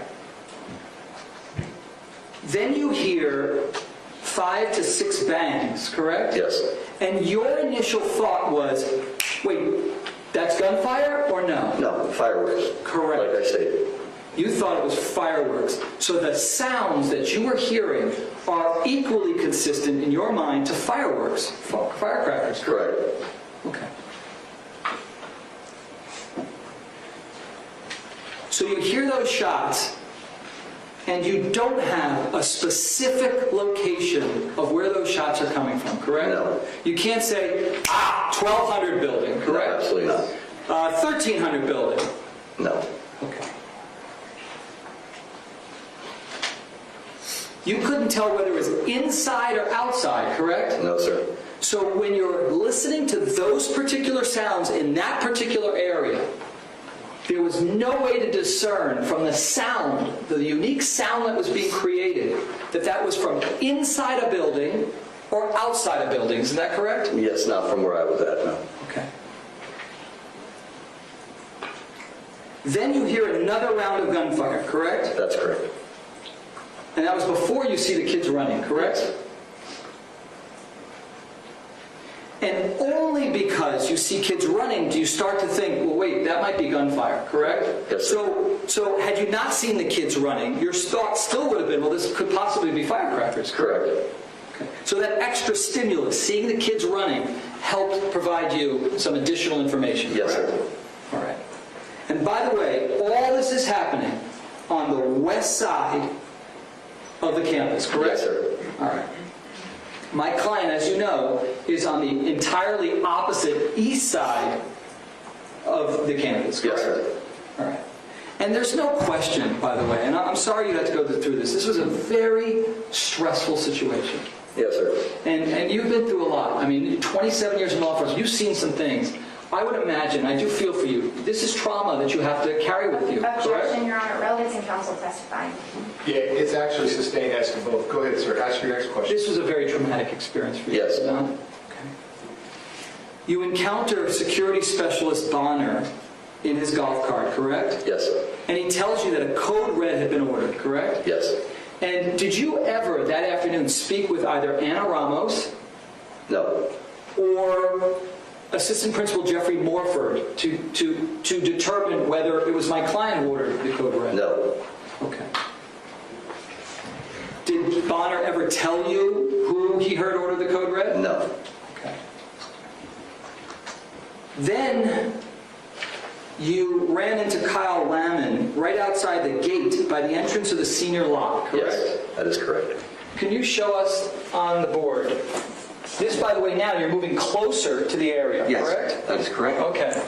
And you still don't know where those shots are coming from as you approach the gate, correct? That's correct. And show us, if you could, where it is. I'll have to stand up. Please. So let's make sure I'm in the right place. There's a shed here. As you come through here, there's a parking lot that goes out in the parking lot, and it's right on the back side of the shed right here. There's some grassy area. So if I saw you correctly, I won't put words in your mouth. You were rubbing where it says like building 11. Yeah. What's the building 11? That's a good place. Yeah, that's probably pretty good. Hold on, folks. One voice at a time. The court reporter can do one voice. I'm sorry. Yeah, we're building 11. Hold on, sir. So the lawyer's going to ask the question, stop talking, then the witness is going to answer the question, and then he will stop talking, and then the lawyer will ask the next question. Go ahead, sir. You may ask your next question. So was it fair to say that you got to where it says building 11? Is that where you were? Yes. Okay. And what happens at building 11? Kyle is, like I said, he's running from the other area across the parking lot. I meet him there. He's crying, he's screaming, saying he's been shot. Has a cat. Yeah. I want to say, before he tells you anything about a location, you're there with Kyle Lemons by building 11, where you put your finger, Yes. correct? And at that point, when you're that close, you still don't know where the shots are coming from, correct? That's correct. You still don't know whether it's inside or outside, correct? That's correct. And at that point, you've heard a number. You didn't just hear one shot. You heard multiple shots, and you still couldn't discern precisely where the shots were coming from. Isn't that correct, sir? Yes. But Kyle Laman's, he gives you some additional information to help you discern where the shots were coming from, correct? He does, but that doesn't happen until we get back to the locker room. Okay, so go ahead and tell us what happened there. So at that point, when he comes out, obviously, I think I've already testified to it, but he comes out, he has a catastrophic leg injury.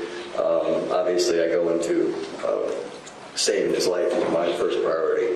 We get him, I go down around the football field all the way out to the baseball, back to the baseball house, the baseball locker room. Once we go in there, we start giving him first aid, bandage his leg, and at that time is when I had a conversation with him, asking him what happened, what he saw, what the description of the person. That's when I made the phone call to. Got it. We'll pick it up there, but I want to go back. Yes. You did hear, after you made contact with Kyle Lamans, where you showed us where you made contact with him, you actually heard additional shots, did you not? Yes. Okay, well, let's talk about those.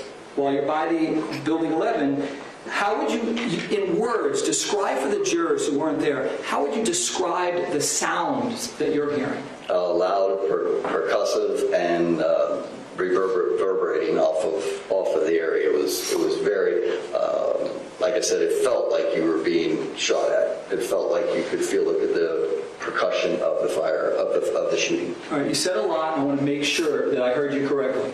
First, you said it was very loud, correct? Yes. I'm sorry. You also said reverb? Reverberating, yeah. Explain to the jurors what you mean by that, just to be crystal clear. The sound was reverberating out, away from the building, out towards us. It was coming away from the building, bouncing off the building, coming out towards us. And when you say bouncing off of a building, again, just to be crystal clear, what did that mean to you? It's just the way it felt. I don't know how to explain it. It just felt like the sounds were coming out towards us. Does that make sense? If that makes sense. If you, because they've never seen the school, describe how physically the buildings are set up that would account for the reverberation and the banging off things. Yeah, they run. I mean, the building 13 is just slightly offset from building 12. So the walls run all the way along where we were. So you actually see both sides of the west side, or sorry, the north sides of those buildings. So it's one big cement barrier basically along those. And what does that mean? What does cement do when you're talking about gunfire? Big building, right. Cement. Explain to them why that needed. It reverberates out, makes it louder, moves it out. Like if you're shooting at a range, a closed range, it becomes louder as it moves out towards you.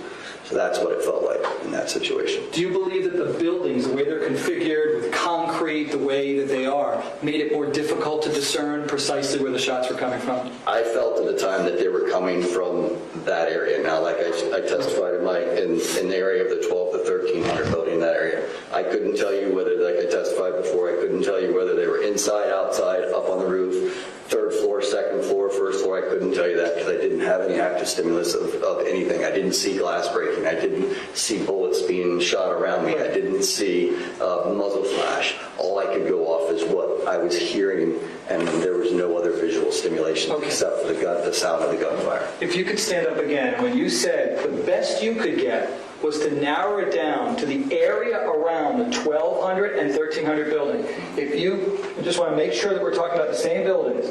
These two right here, 12 and 13, correct? Yes, like when I testified earlier, I circuited on the monitor. I would say between this area right here is where I am. Let's see if I can fix this audio for us. Hold tight for just a second. We're going to sync up with another channel and borrow their audio. Just 1 second here. In the 12 and the 1300 building. Got it. Because I can see.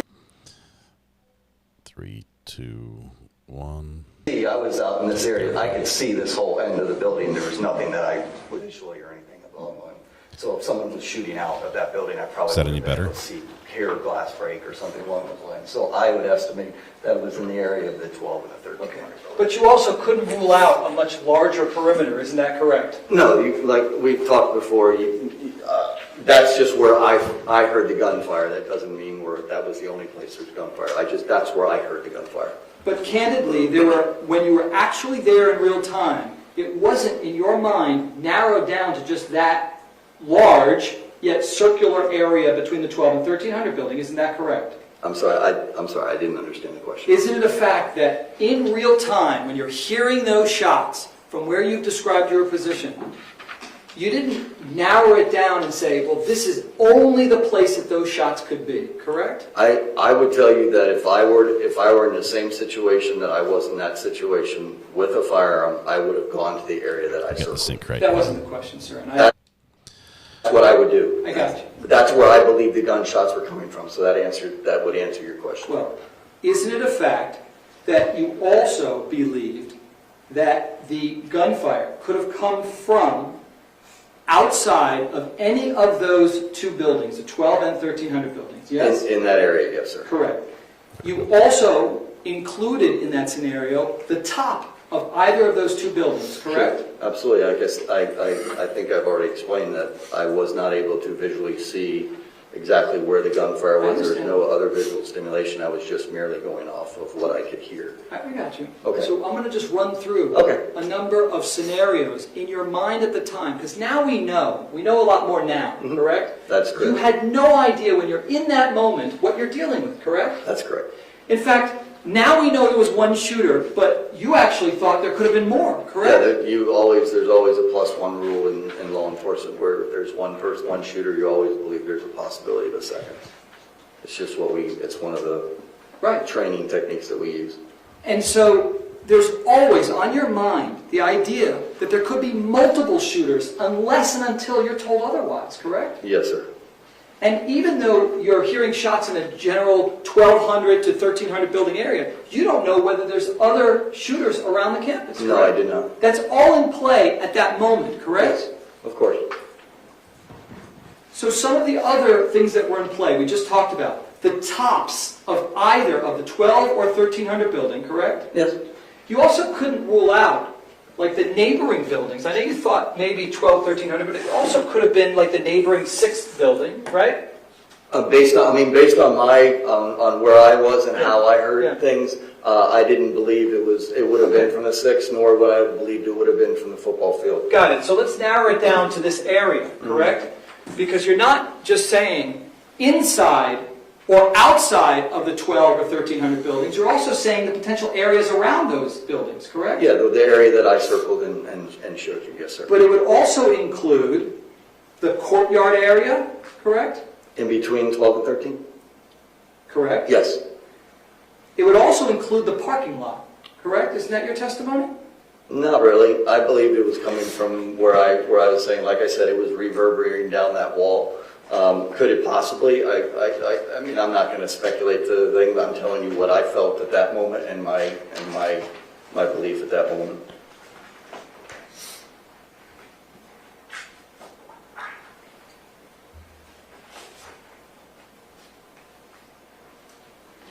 Are you saying that your testimony is that you're eliminating the parking lot as a possibility? I'm saying that my testimony was that I believe the shots were coming from somewhere in the area between the 12 and the 1300 building. Okay. The west side of the 1200 building, possibly the east side of the 1300 building would be my testimony. Gotcha. And I believe I said that in my deposition. Now, at some point, when shots go off again, you yell active shooter, correct? Yes. I actually yelled it to the officer that was standing on the outside of the fence. And in response to that, you hear something, correct? We have a verdict in the Montgomery court. I'm not sure what you're asking, sir. Was there another cop who said something to you? Yes. Well, I don't know if it was a police officer or not. When I was moving from the inside the parking lot, as I have Kyle, I'm actually yelling active shooter, active shooter, active kill. I don't remember exactly what it is, active shooter, whatever, screaming at the top of my lungs. Somebody tells me, and I'd have to refer to exact wordage, but something to the fact of, basically they're shooting at us, get the fuck down, something along those lines. I have no independent recollection of who that was. I never saw anybody. All I heard was a voice. I'm not sure if it was a police officer who was on the outside. I've never been able, nobody's ever come to me and told me who it was. But it sounded like the terminology that a police officer was used. I'll bring us the Montgomery verdict. I assume that it was a police officer telling me to get the fuck down. And There's two. specifically, if I heard you correctly, and you've read your deposition, the words that person shouts is, they're, contraction for multiple, they're shooting at us. They're shooting at us. That's what you heard, Yes, correct? that is correct. And you believe that to be true, correct? Yeah, I mean, like I said, that goes to the +1 rule. Right.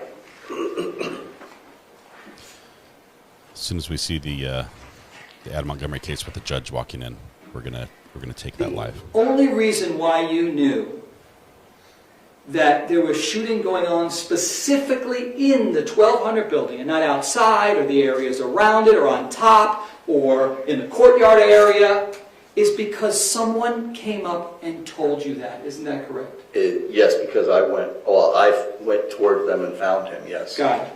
And then you take that information, and you thought that was pretty important information for everybody on scene to know, correct? Yes.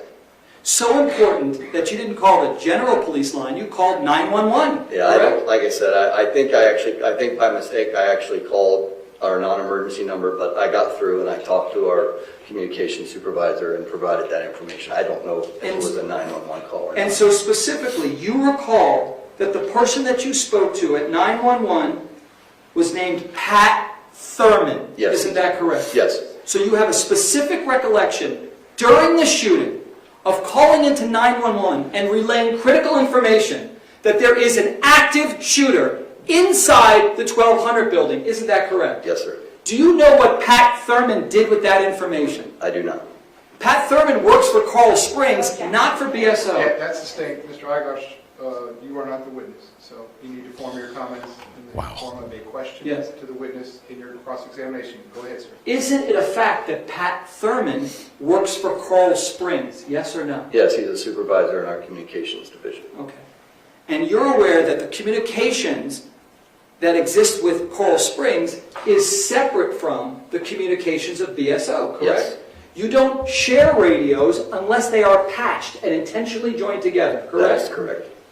So a BSO deputy, like my client, would never get that critical information unless it's shared from Coral Springs to BSO. Isn't that correct? That is correct. And or unless radios are patched, correct?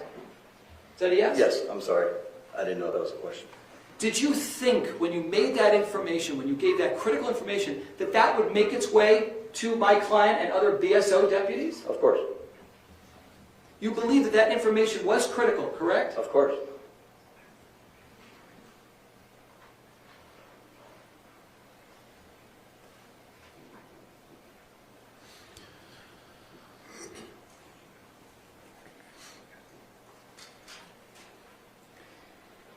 You were informed that there were multiple teams inside of the building, correct? Yes. And that's why you don't go in, because there's teams already in there. Correct. Explain for the jurors why it's not just a free-for-all and how there's some like hierarchy in law enforcement. Explain how you just don't decide on your own to just go in and do something. Well, like I said, like I testified previously, when we got to the position, we had every intent and purpose of going inside a building. But when we met, as soon as they stand up, we're going to pause what's happening right here. There's already a large number in Parkland, and we'll take the verdict. At that point, because we assumed that they had already started searching the building and actually moving from floor to floor, we didn't want to cause a problem to where you had, like I said, friendly fire, things like that, where you come in and you surprise somebody that's trying to find what they at the time was an active killer inside that building. Very reasonable, but explain to them, when you say friendly fire, you don't just run in, because when you've got teams in there, what could happen? No, you get shot. Even if you're in... Okay, we're going to go full here. We pause the other one. We'll pick up right where we leave off. Everybody ready? I forgot we've only got one channel here. Please rise for the jurors.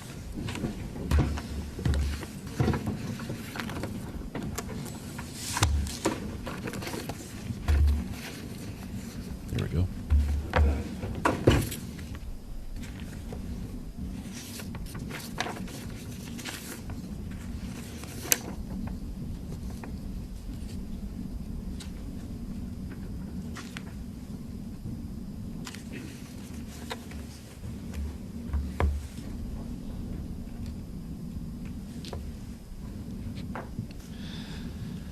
We'll jump back right where we leave off. We're not going to miss anything. We'll be at a minute or two behind, well, a few minutes behind. All right, for jury?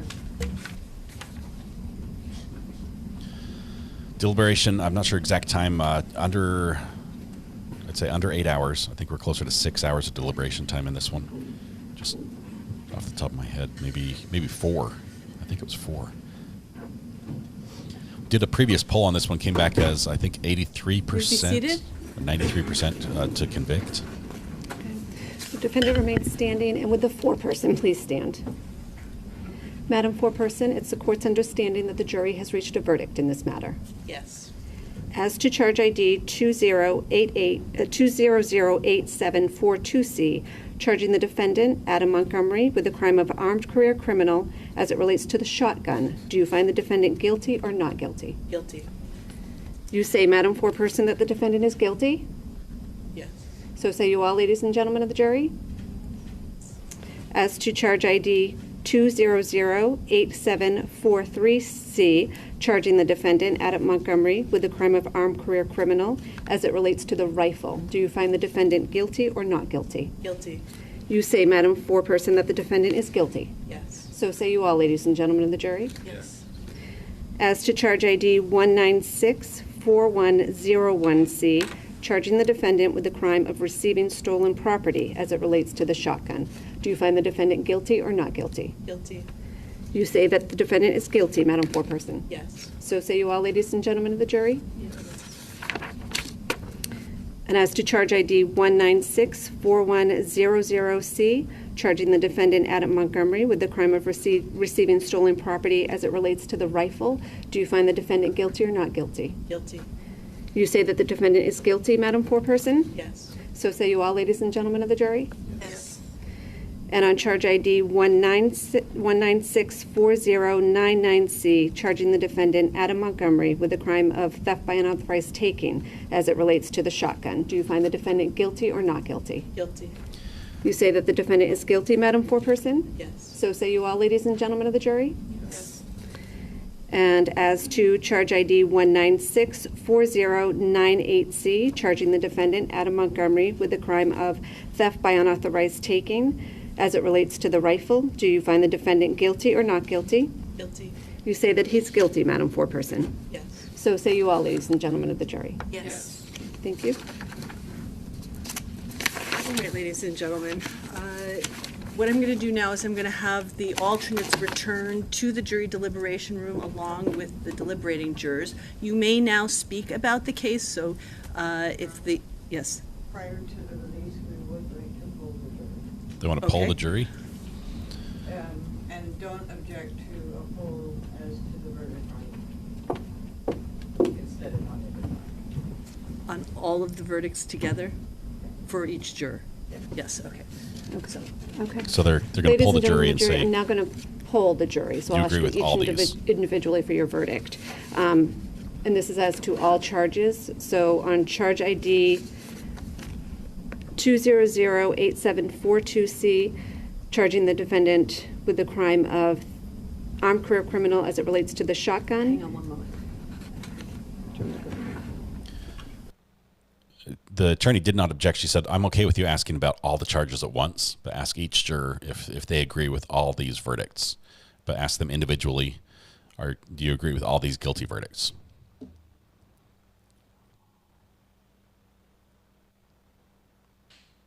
And now they've got to figure this part out. They're going to talk it over. The judge didn't understand. I think she thought that she had to ask each juror individually on each charge. Polling the jury, it's actually POL, like a poll. We're going to take a poll. They're asking individual members. So if you have a runaway foreman who's like, screw it, I think he's guilty. I'm going to fill out the paperwork and run back to court, and we're just going to say guilty. I'm the only one that can talk. So, one of the jurors can stand up at this point and say, no, as to that's all not of the what I said. charges. So juror number 2, how do you find the defendant on all charges, guilty or not guilty? Juror number 3? Juror number 4? Guilty. Juror number 6? Guilty. Juror number 7? Guilty. Juror number It's the one man. 8? Juror number 9? Juror number 10? Juror number 11? Juror number 12? Guilty. Juror number 13? And juror number 14? Guilty. Got All women, one man. All right, ladies and one gentlemen. man on the jury. So I am now going to return the alternates to the deliberation room and return all of the deliberating jurors there as well. You are now able to speak to the alternates about the case. What I'm going to do is I'm going to be here for just another moment, jury. and then I will come back and speak with you, and then you will be released for the day, okay? So you can bring the jurors back. All rise for the jurors, please. Let's see if they go in straight into sentencing or if they set a pre-sentencing investigation. Or pre-sentencing, what do they call it? PSI or something.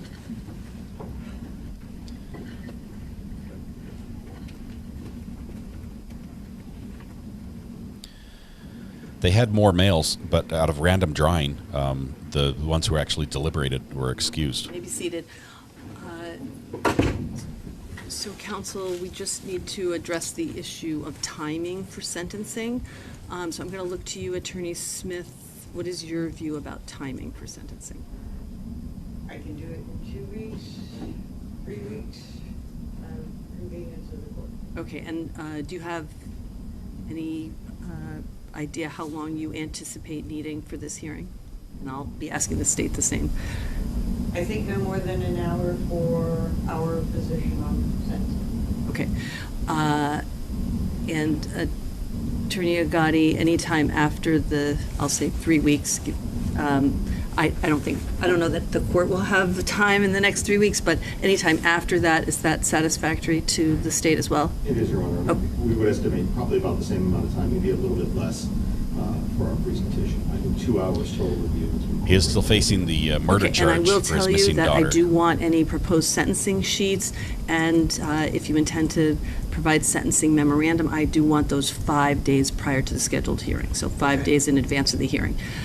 So we will send notice, we'll look for a hearing date, we'll send a notice out if that date She's not going to tell us the date. conflicts with, I know you all have other things as well. If it does conflict, then communicate with each other and file something with the court, maybe with some proposed dates. Somehow we'll, or maybe I'll get you in for a quick scheduling conference if it looks like we're going to have trouble coordinating the schedules, okay? But we'll send something out when we can find a 2-hour time slot, all right? Thank you. All right. Thank you, everybody. Thank you.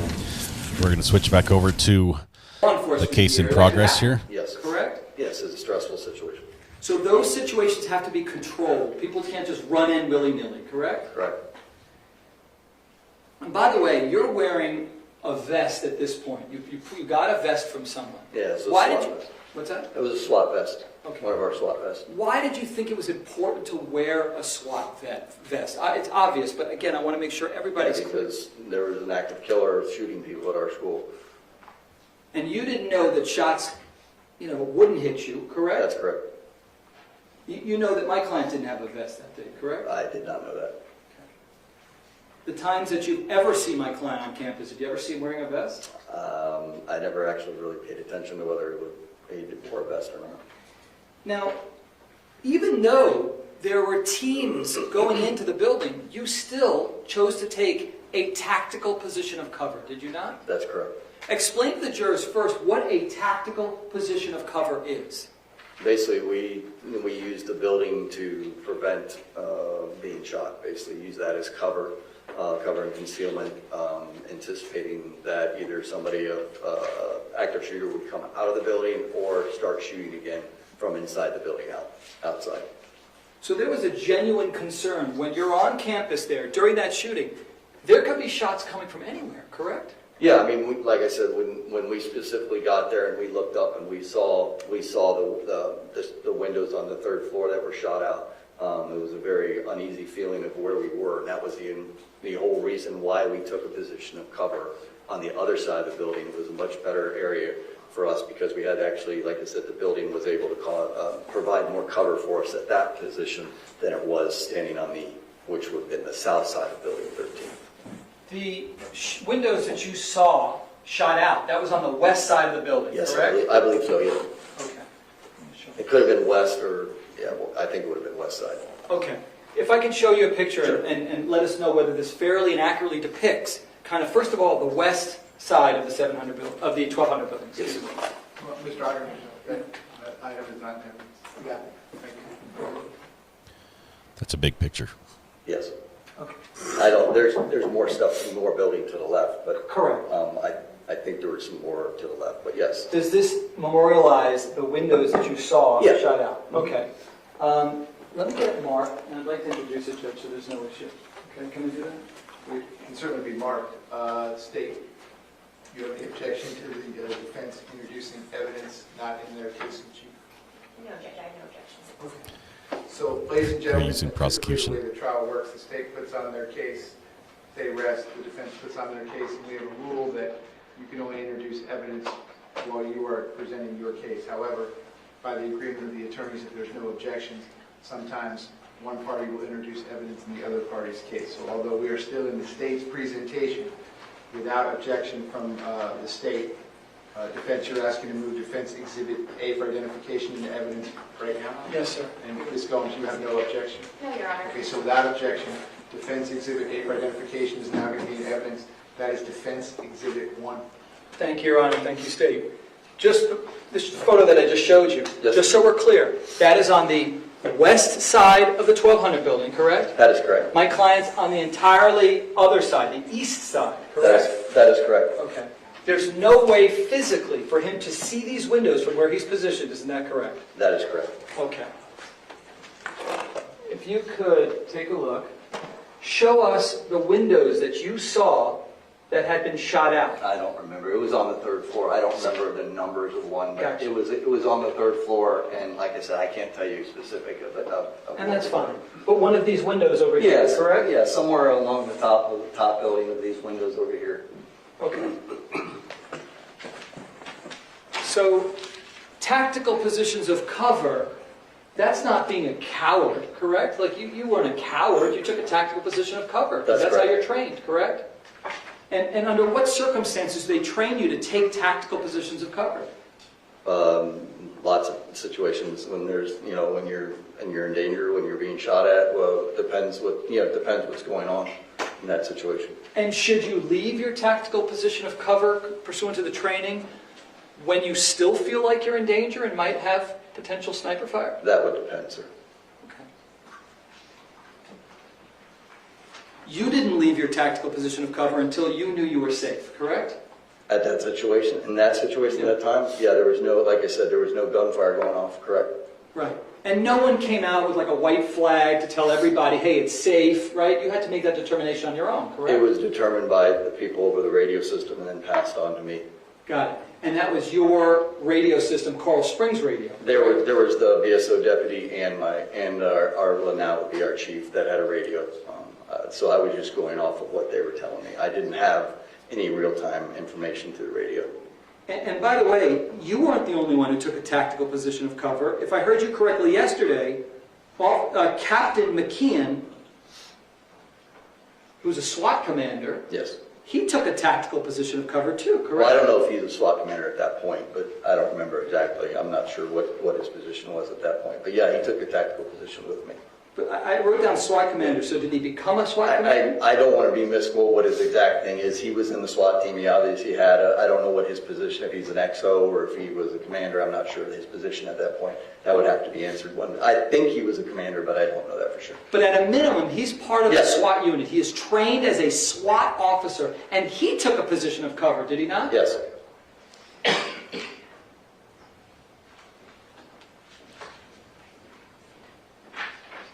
And it was your words that when you took a position of cover, he, they, however many people you thought they, quote, could be anywhere. Isn't that correct? Those were your words. I mean, we knew the last place that they were, based off the information that we had, was the last place that the shooting was taking place. The last gunfire that was found was inside of Building 12, is the information that we had. But when you took a position of cover, you didn't know where potentially sniper fire could be coming from, We correct? believed that the shooter was inside of Building 12. Okay. That's what we believed at that time. You still were in fear, however, that at any moment you could be under sniper fire, correct? Well, under fire, yes. And the only reason why you knew at that point that there was only one shooter versus multiple is because you were then informed of that, correct? That's correct.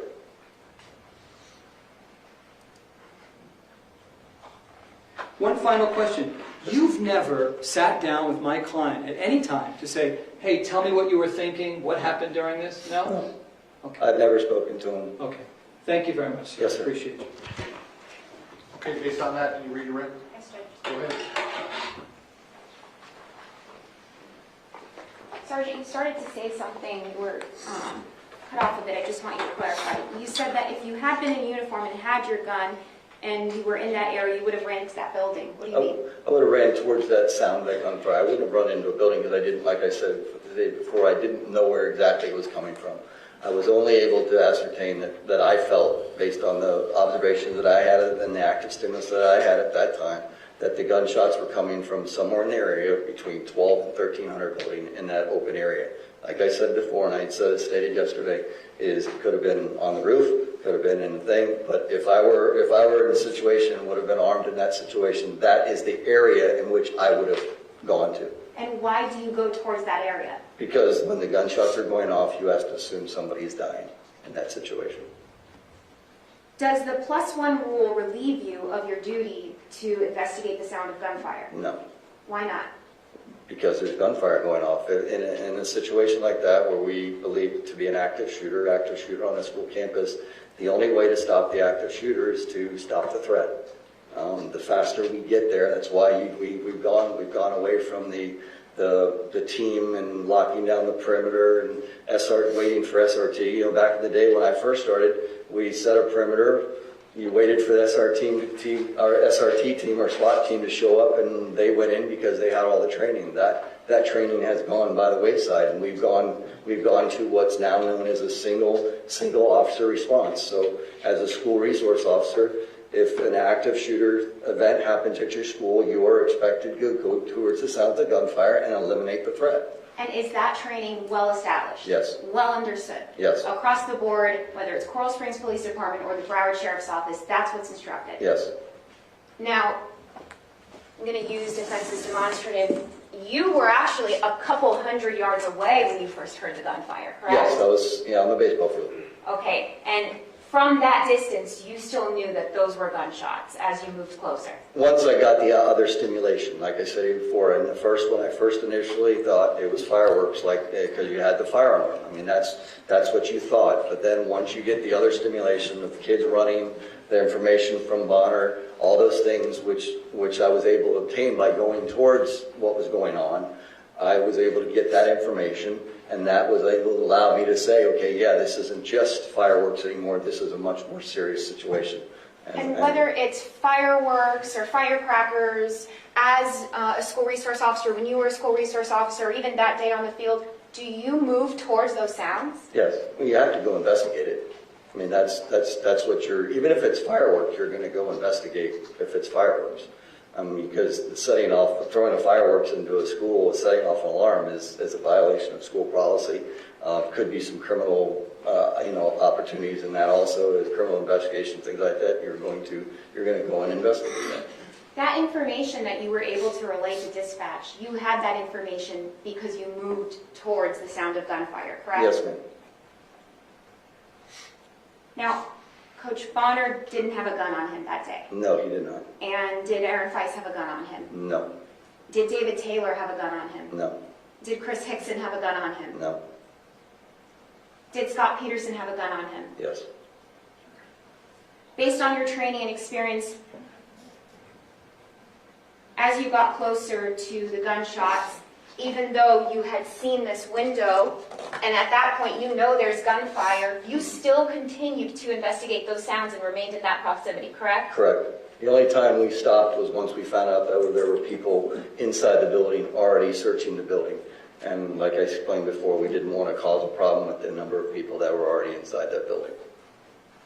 And then we were removed. Once the SWAT team got there from BSO, they went in and they took over command of that building and the two teams searched the building. I want to discuss the position of cover that you explained. You explained that if you believe you are under gunfire, it can, depending on the circumstances, make sense to take a position of cover, correct? Yes.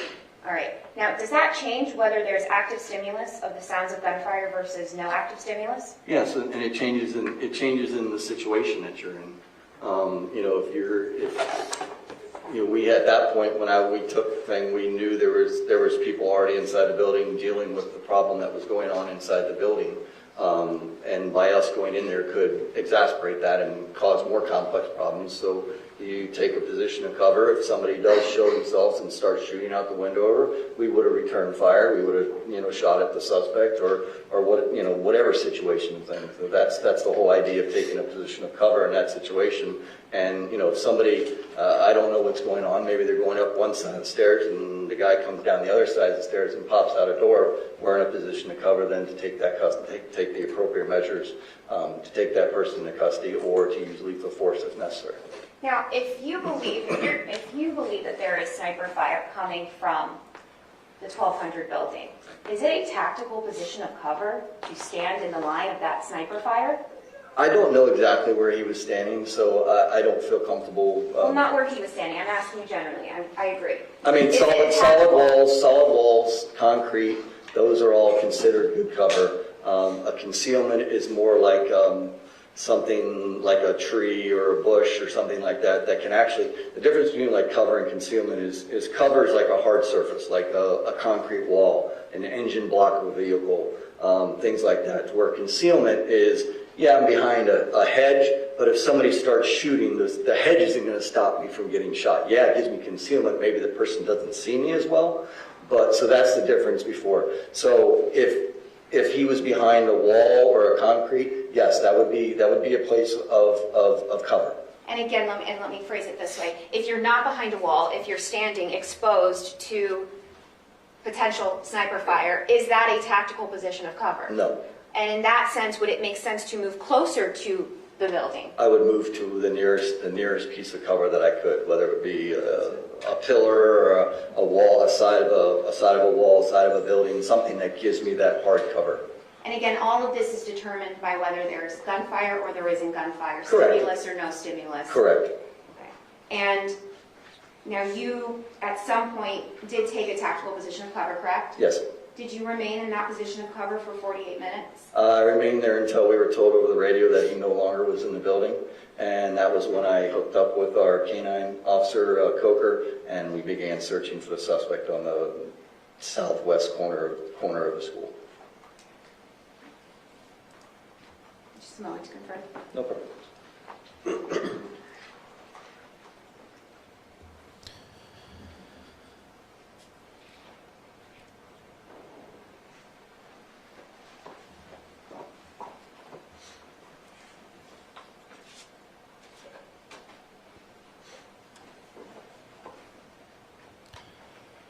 The defendant's being charged for not taking action in about 4 minutes. 4 minutes of the time that it was going on. Yes, please.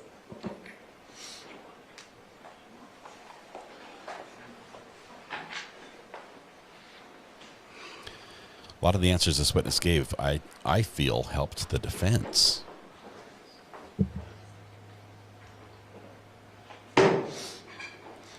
Alley Cat, school was just letting out. They were just unlocking everything for the kids to leave.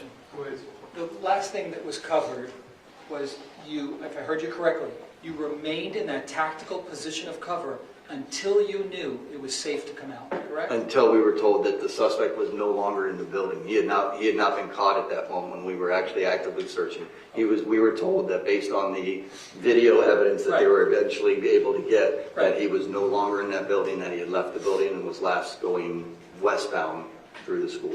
Okay, so you knew that it was no longer, first of all, you knew there was only one suspect at that point, correct? Yeah, that was all the information we had at that point, yes. And you also knew that he was no longer shooting, correct? That's correct. There were no shots for quite some time. And then you came out of your tactical position of cover, correct? Yes, once we were told that that he had left that building and was no longer in that immediate area where we believed him being in 1200 building, we then began to search the rest of the school. Right. Thank you, sir. State, is the witness excused? Yes, Judge, state the witness. Okay, you may step down. Thank you. Very much, sir. While he's doing that, State, you want to start with your next witness? Thank you. Okay, ladies and gentlemen, We're gonna take a break. real quick, restroom We're gonna break. catch up. Admonition as always.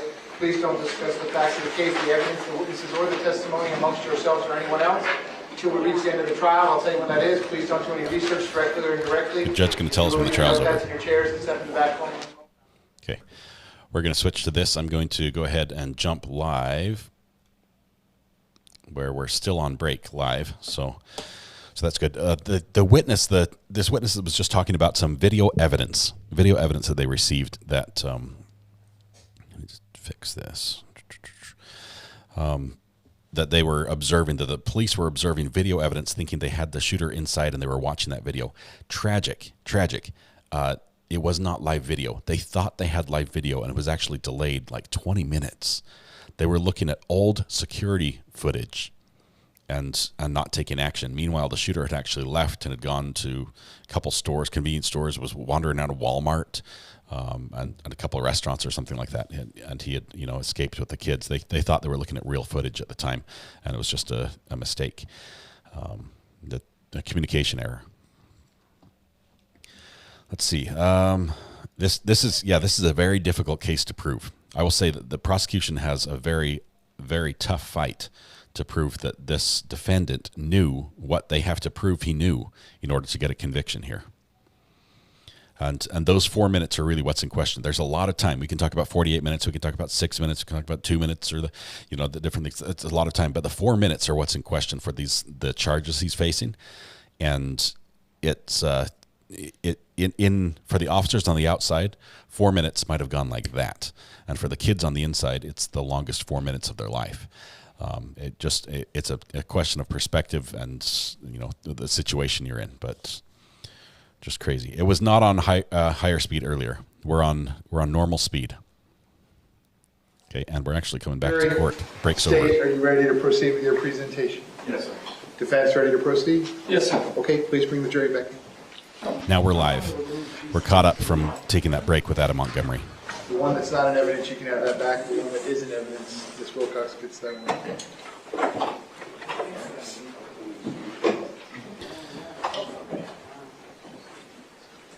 Just face it inside, so you put the picture facing inside, please. Thank you.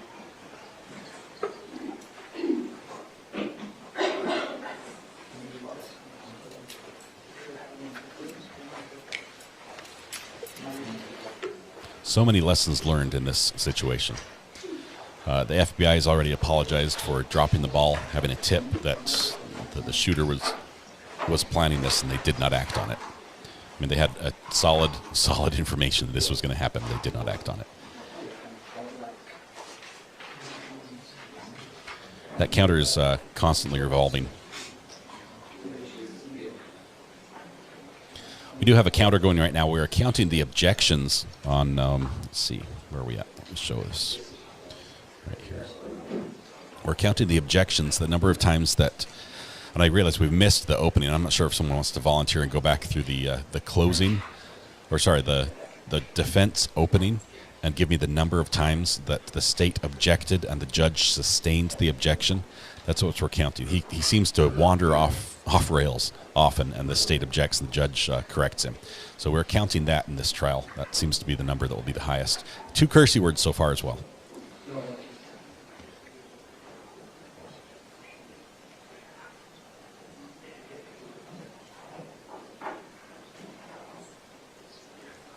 Carol, yeah, you just missed the verdict for Adam. I don't want to spoil it for you, but it's guilty on all charges.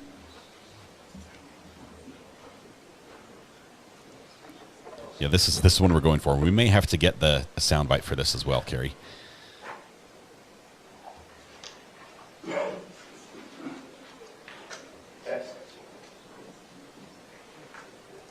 This case name, this is Florida versus Scot Peterson. Scott with 1 T, not the same as the Scott that killed Lacey Peterson.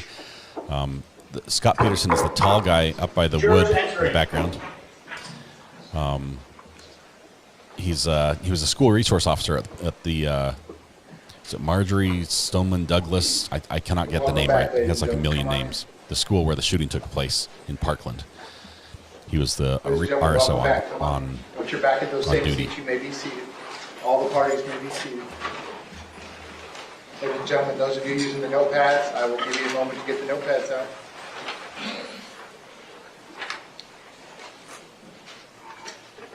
Okay, ladies and gentlemen, when we took our quick restroom break, we were in the middle of the state's presentation. We're going to resume at that point. State, when you're ready, you may call your next witness. Thank you, Your Honor. The state calls Brian Scot Peterson.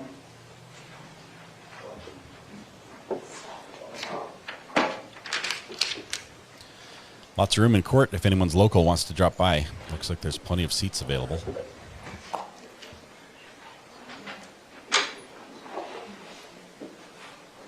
Mr. Klinger, are we going to use the overhead? Are you using the overhead? Yes, sir. Thank you.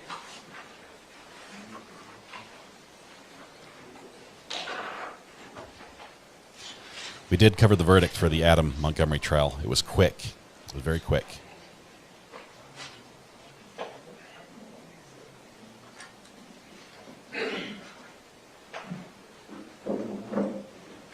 I think Brandy's starting about now. I thought she was doing a live stream today. I'll have to check. She might be taking the day off.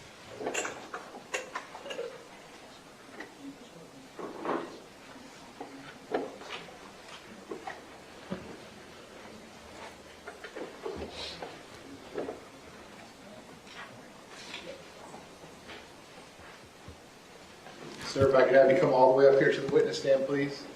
Once you reach it, but before you have a seat, if you could just stop and look at me, please.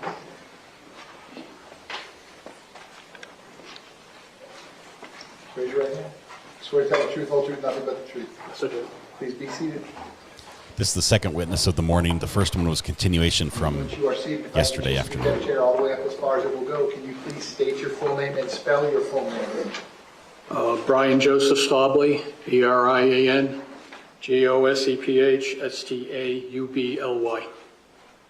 Mr. Klinger, you may inquire. Thank you, sir. Good morning, Mr. Staubly. Good morning. How are you doing this morning? Hanging in there. All right. Could you please let the jury know who you are, give them a little background information? My name is Brian Staubly. I was a campus monitor at Stoneman Douglas, also coach. I coached there for 13 years, retired this year, retired as a campus monitor in 2020. Congratulations on your retirement. When you say campus monitor, could you explain to us what that entails or what that means as a job description? Well, campus monitor, when I was first hired, I was told that what we would do was we would observe and report, but we did a lot more than that. We had an area at the school we had to take care of. If there were students outside of class, we had to make sure they had a pass. We'd check bathrooms to make sure nothing was going on in the bathrooms, and then if somebody needed to be taken out of class, they would call us and we'd go remove them from class and bring them to student services. Okay, so what area of the school was your assigned area? At that time, I was the 900 building, 400 building, in that area there, and over by the gym. All right.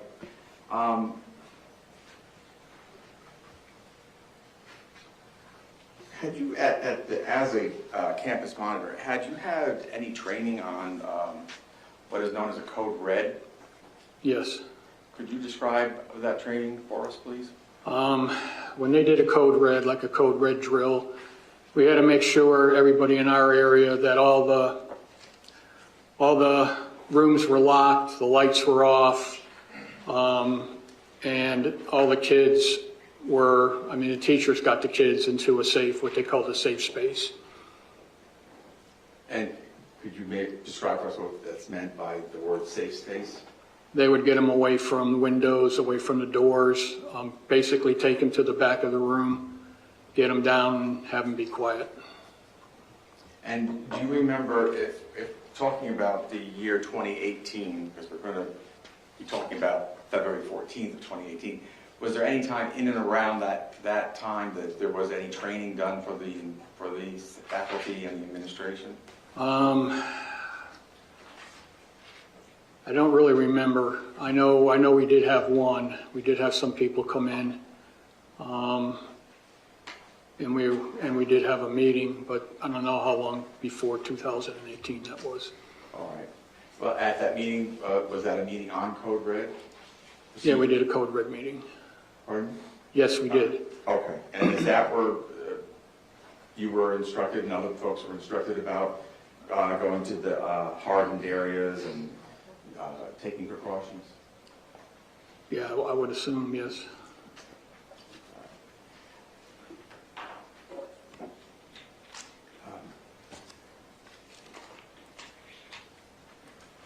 Judge, at this time, with what is already in evidence as States Composite 6, it would be number 1 out of that composite. I would like to play for the witness. Yeah, you're going to play F1 of State's Exhibit 6? Yes, sir. That's fine. Is this something that can be broadcast in the court? Yes, it can. You all will let me know if we arrive at material that cannot? Absolutely. Okay, sir. Thank you.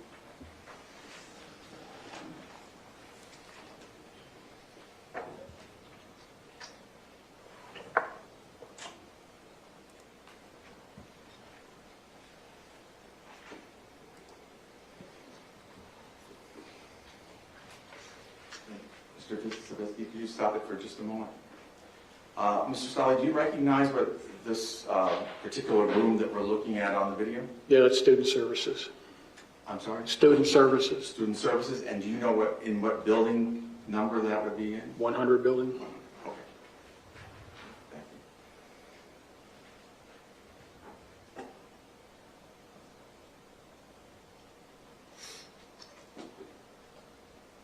Is that you? Yes.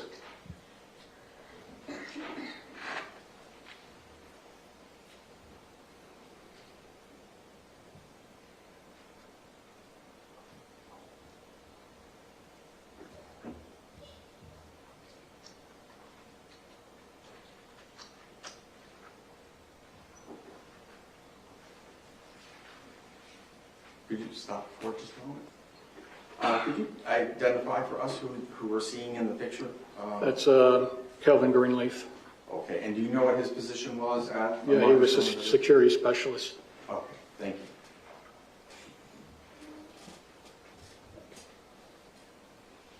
you. Is that you going in that door? Yes. And that door leads to where? That's the 800 building. All right.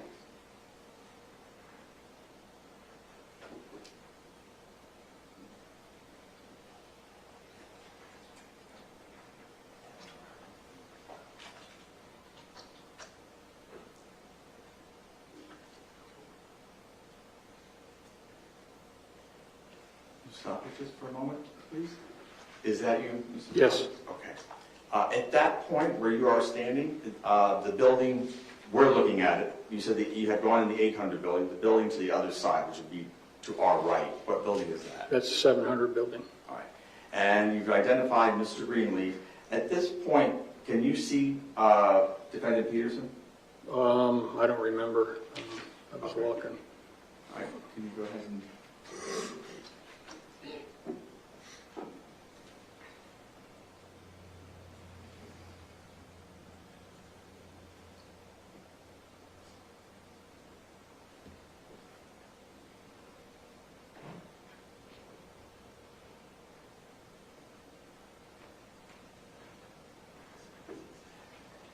This campus is huge.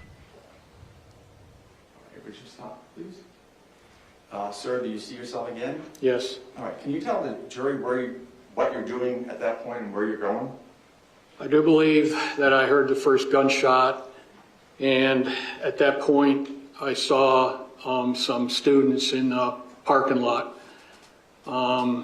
They were kind of hiding behind some cars, so I went out and tried to get them off campus. Was yelling at them to run and get off campus and go across Pine Island Road. We covered at Kinner's. The parking lot that they were in, where was that parking lot located? That was the same, what they called the senior lot. The kids were in the north part of the parking lot across from the 1200 building. Can you continue with the video?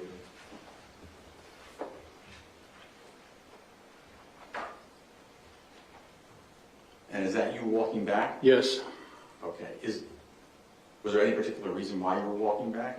I do believe Deputy Peterson told me to get out of there. Did he tell you why you should get out of there? No, just, Brian, come back, get out of there. All right. You're looking now, were you over there, was Deputy Peterson there? Yes. Or were you just, okay. And Yeah. what's happening now? Yep. Are you going, where are you off to at this point? Well, at that point, the fire alarm had gone off, and there was, I'm not sure, well, I do believe the fire alarm went off, and there were students coming out of the 700, and as you can see, there's somebody walking my way now. Right. And that's when I turn and start yelling at everybody to go in the opposite direction. Now, at that point, are you looking at, why are you telling the students? Because there's gunshots going off. Okay. And, thank you. You heard the gunshots? Yes. Where did you believe the gunshots were coming from? Well, I believe the gunshots were coming from inside the 1200 building. Okay. I'm going to put up a map of the school.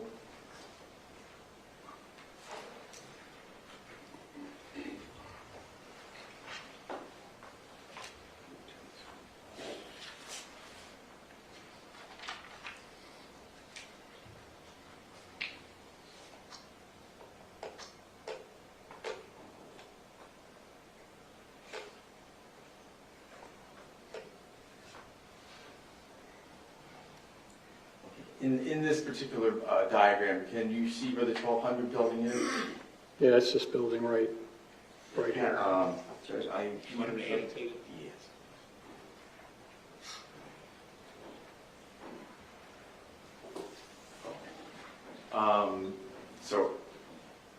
Mr. Slave, on the screen you see all the little squares at the bottom. I believe up at the top. My glasses on. There's a pen. There's an icon bottom left. Sir. You see the icon bottom left? It's a pencil. Mm-hmm. You just hit the pencil button at the bottom left. Okay. Got it. All right. Okay, and if you could just maybe make a circle where the 1200 building is.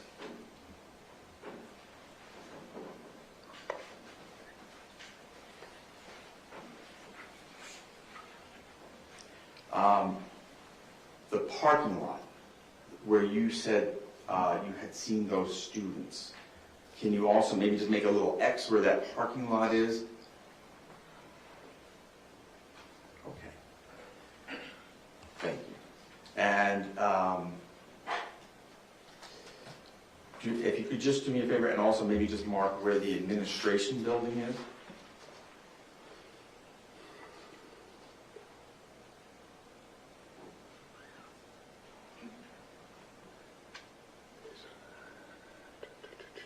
Right around in right here. But it helped. Okay, I could turn the map if it helped. Okay. Yeah. Great. Thank you.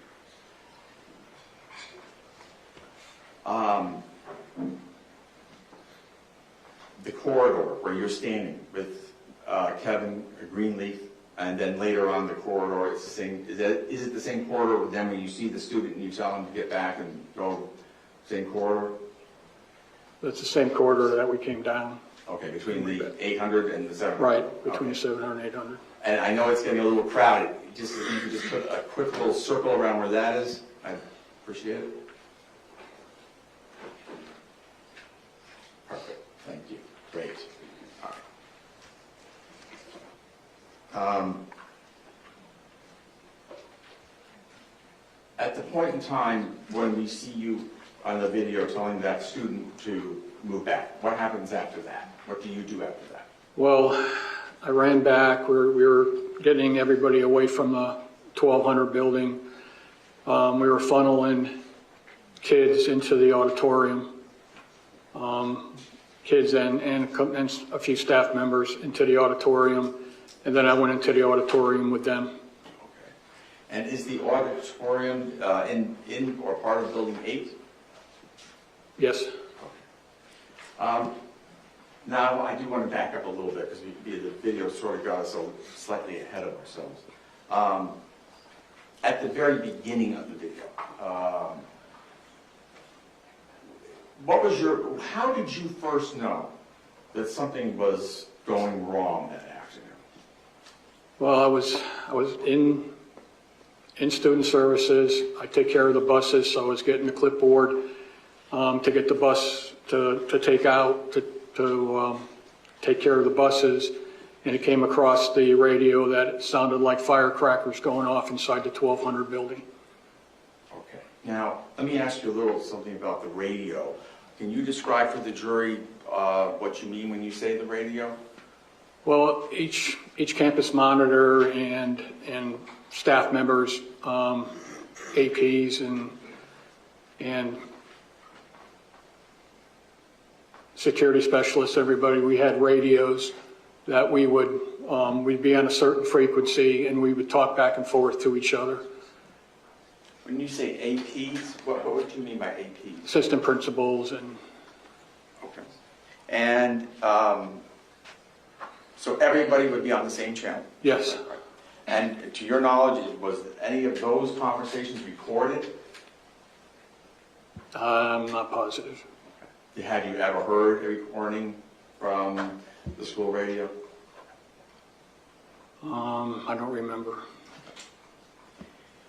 So the first thing you heard, after you heard on the school radio that initial information about firecrackers, what did that prompt you to do? Well, it prompted me to head down to the 1200 building to see what was going on. Okay. So that's where I headed. All right. And did you hear anything further on your school radio? Tell you the truth, I headed down there. There was a lot of chatter going on the radio. But once I got down there and then I saw the kids in the parking lot, and what I tried to do and what I tried to concentrate on was getting everybody away from the 1200 building, the kids in the parking lot, and then turned around and got everybody away from the 1200 building and headed south. And then we got them into the auditorium. And what was the reason why you were trying to get everyone away from the 1200 building? It was gunfire. The kids we talked about that were in the parking lot, did you see them go into the parking lot, or were they already there? They were already there. After you attempted to yell at them or to get them to move, did they move, or did they remain where they were? I do believe they moved. Okay. And can you just describe in better detail, like, what were they doing in the parking lot? They were crouched down behind some of the cars. Okay. And looking at me, like, what do we do? And they were scared to death. And then they ran after you? I told them, get it off campus, run through the open gate, get across Pine Island Road. Okay. Now, we saw you as you were walking before the defendant called you back. At any point while you were walking to or from that position toward the students and then back, were you afraid of being hit by any bullets? I really didn't think about it. I was pretty sure that the shots were coming from inside the 1200 building, but I really didn't think about getting hit by it. I was concentrating on getting the kids out of there. And did you hear any sounds of bullets whizzing by your head or breaking glass? Anything? No.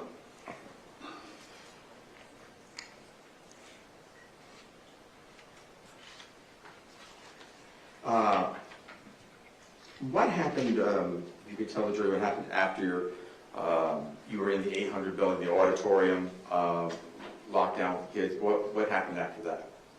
Well, we got them all in there, then we got them down on the ground in front of the rows.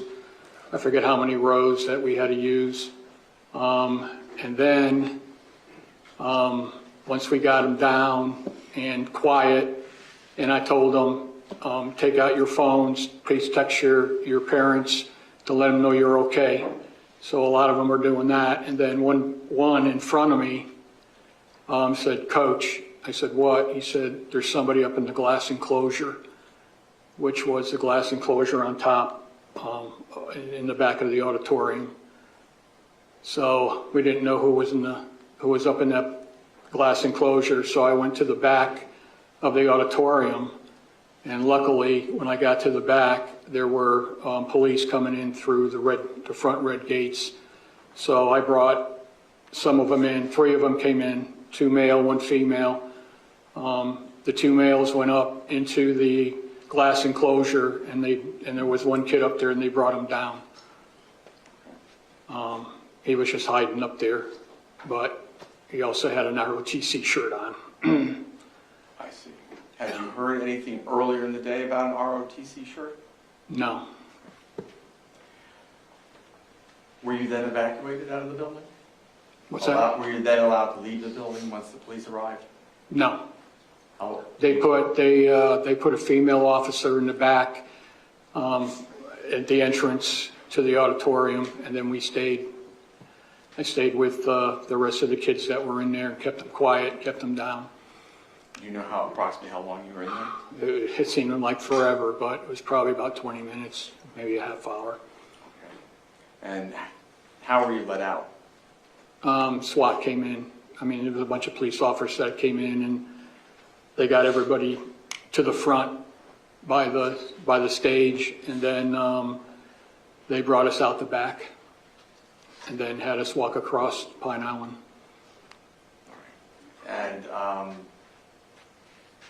was there anything else you did that day, or did you go home after that? No, we all had to go to Heron Bay to the Marriott and give statements.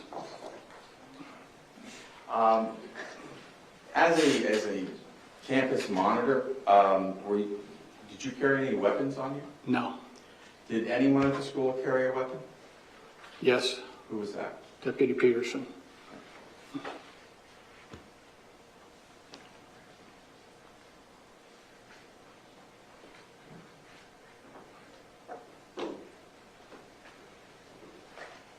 Thank you, Mr. Solly. We very much appreciate your coming in. Thank you. Cross-examination, go ahead. Thank you, Ron.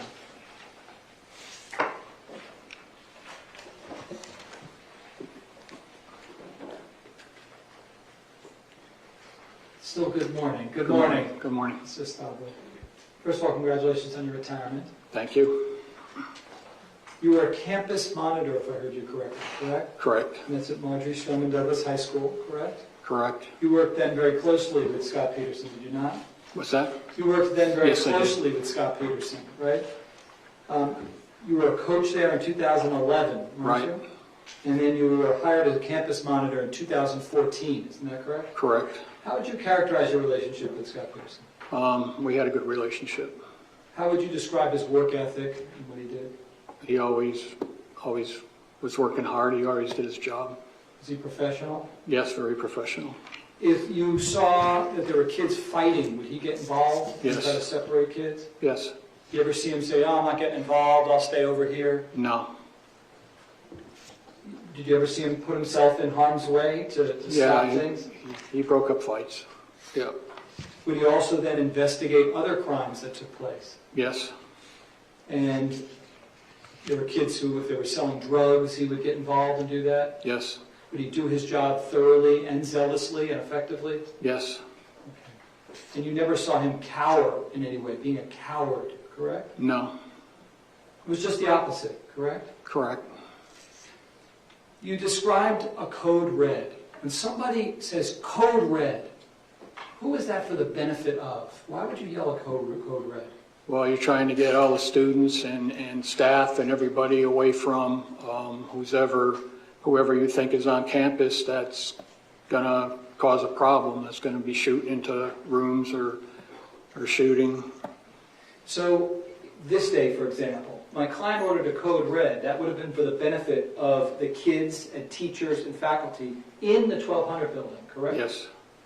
And what they were instructed to do then when there's a code red is not wander in the hallway, but to actually hunker down and protect themselves in case there was any sniper fire, or any firing into the rooms, correct? Correct. And by the way, all teachers know that if they ever leave their classroom, let's say during a fire alarm going off, they're to bring their keys with them, correct? Correct. I see you making a face. Not everybody brought their keys with them, correct? There was one that locked his keys and. Tell us what happened. Well, I'm not sure because. Objection. It's being asked, it's speculation. Okay, sir, the objections are ruled, but I don't want you to guess. If you have personal knowledge, you can answer the question. If you do not have personal knowledge, you can say, I don't know. I don't know. Okay.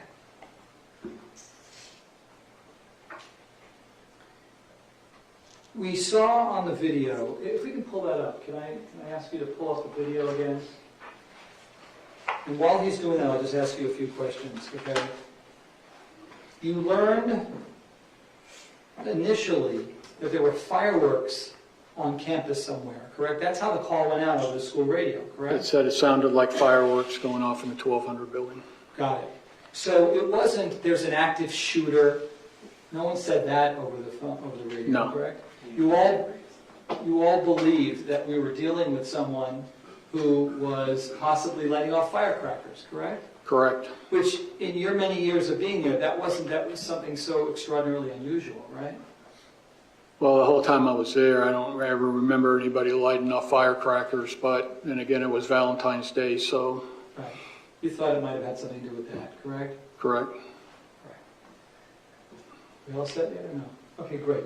I just want you to watch the video, and I'm just going to ask you some questions. If you don't mind, I'll tell you to pause it a couple times.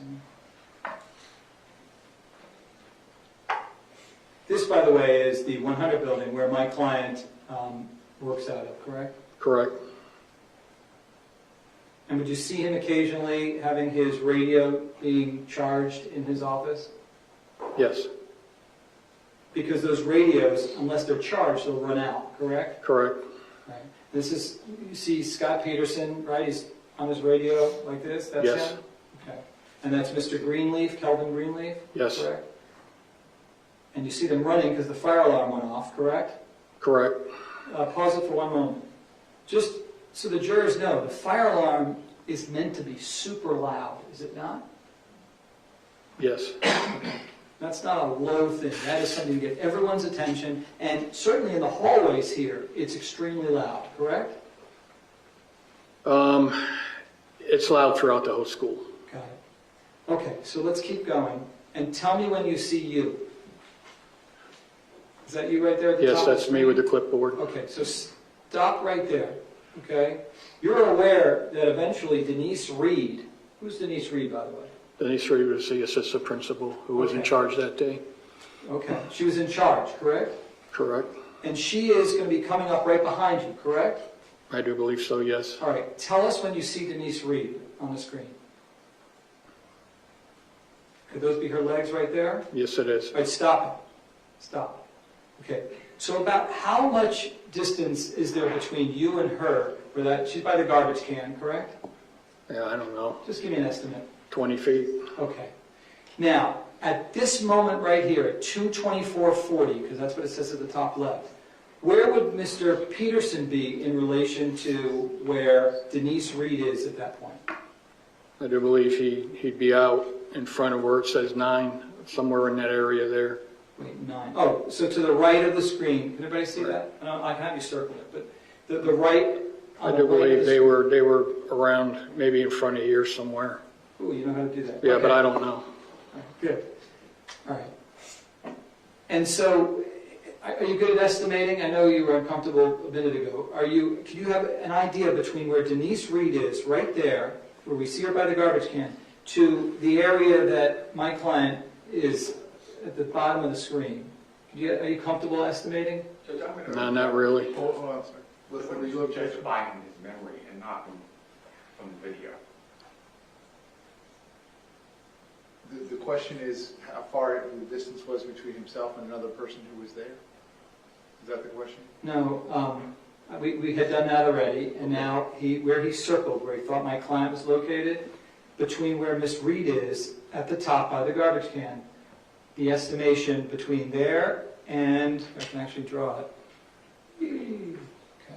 So the objection's overruled, Yeah, sir, but I don't want you to, the state's point is well taken. I don't want you to answer the questions based on what you see in the video. I want you to answer the questions based on what your personal knowledge is. Yeah, Okay, you can answer the question. Go ahead, sir. Absolutely. Obviously, you've been at that Hold on, school. Mr. Iger. Hold on. So what is the estimation between where Miss Reed is in that photograph and approximately where Mr. Peterson is located there? I don't know, 75, 100 feet maybe, I guess, I don't. Okay. And do you hear Miss Reed saying anything as you're going into the building? I don't remember. I know at one time, well, I don't even remember really going into the 800 building. What's the legal objection? Yeah, that's his thing. Without telling us what, maybe you don't remember her saying, do you hear anything at all as you're going into that room with the fire alarm going off? Do you hear anything? No. Okay. Other than a fire alarm, I guess. That's it. Because as you're going in and as Denise Reed is following you, the fire alarm is very loud, correct? Correct. Okay. If we can, hold on, I'm going to try to use the eraser for my first time. Okay. All right. If we can proceed with the video. Looks like you're going into, what room is that right there that you're going into? That's the band room, that's the 800. Pause for a moment. That's the band room, that's the 800 building? Right. Okay. And that's where she would remain throughout the shooting, correct? Do you know? No, I don't. All right, we'll ask somebody else that. But this is Denise Reed now, following you, seconds after you go in there, correct? Correct. And if we can proceed. Okay.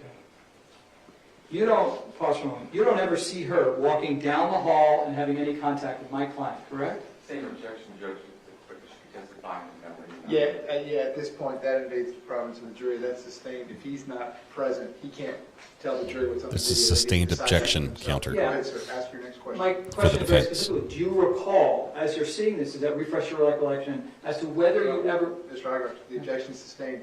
He cannot refresh his memory with something that he was not present for. The jury can see what's on the video. Does that count as another? And they will make the determination. Go ahead, sir. Ask your next question. Fair enough. Okay. So we can take this off. All set. 4.5. Now, when you headed towards the 1200 building,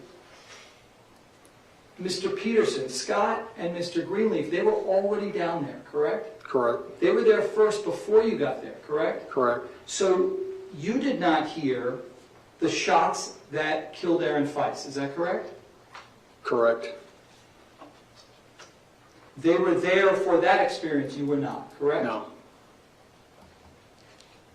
They had actually passed you on the golf cart, so they got there first, correct? Correct.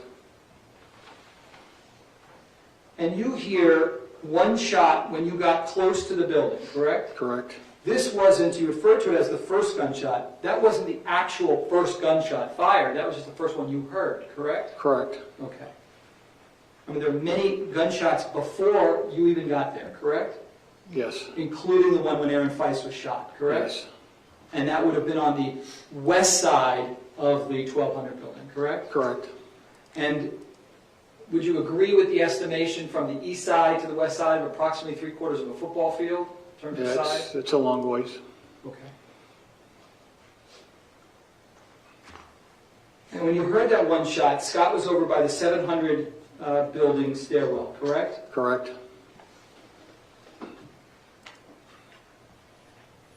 Was there or was there not any type of echo in that area? Well, it was loud coming out of the 1200 building. Okay. So, my question specifically was, and if you need to look at your deposition, you remember giving a deposition? Yes, I case, did. Right? If you need to look at that to refresh your recollection, you let me know. Yeah, that's sustained. Go ahead, sir. Ask your next Do question. you recall whether there was a significant echo in that area? well, it was very loud coming out of the 1200 building. I understand that. and that goes to sound, how loud it was. But if something could be loud, you agree, and not necessarily echo, correct? Counsel testifying. Yeah, can I do a quick sidebar, please? Thank you. Okay, the witness, there's a white noise. That can't be. We're going to turn that off for a second. That's going to kill us. We don't want to hear the white noise, so I'll watch for that to drop here. They do huddle. The judge wears a headset. It's a lot like the coaches at a football game, American football. He wears a headset. The attorneys wear headsets. White noise is loud in the courtroom. So even though you can see them talking, you see them covering their mouths. The judge is covering his mouth, so lips can't be read. The jury can be right there and not hear what's going on because of this white noise. That's why this sidebar happens the way it does. You've got counsel there at the prosecution table, all with headsets as well. They're following along and participating. So let's watch for the headphones to come off, and I'll turn the volume back on because you guys don't need to hear white noise in the right ear. You'd just be deaf. I did want to talk about a couple things. First of all, thanks for the gifted memberships. 3 already. Last one just come through from Rudy Patootie, and that one went to Ishmael Mendoza. Congratulations, Ishmael, and thank you, Rudy. My understanding, I think I might have heard wrong. The Scot Peterson was involved in several active shooter trainings at the school, or school-related active shooters, and he even led them. I think that some of those trainings you're counting were trainings for the students, what to do, how to get out, how to run, how to hide. I think those should not be counted as well with the training from law enforcement, which is how to respond to it. Yes or no, did you describe the sound that you heard as having a significant echo? Yes or no? Yes. And that was in the area right around where my client was, correct? Correct.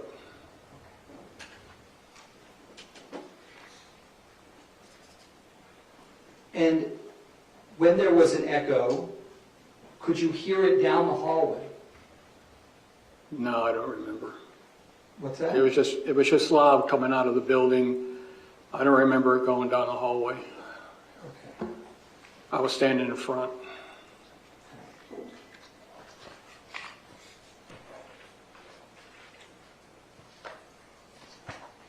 Do you remember me asking the following question to you, page 9, line 7? Your Honor.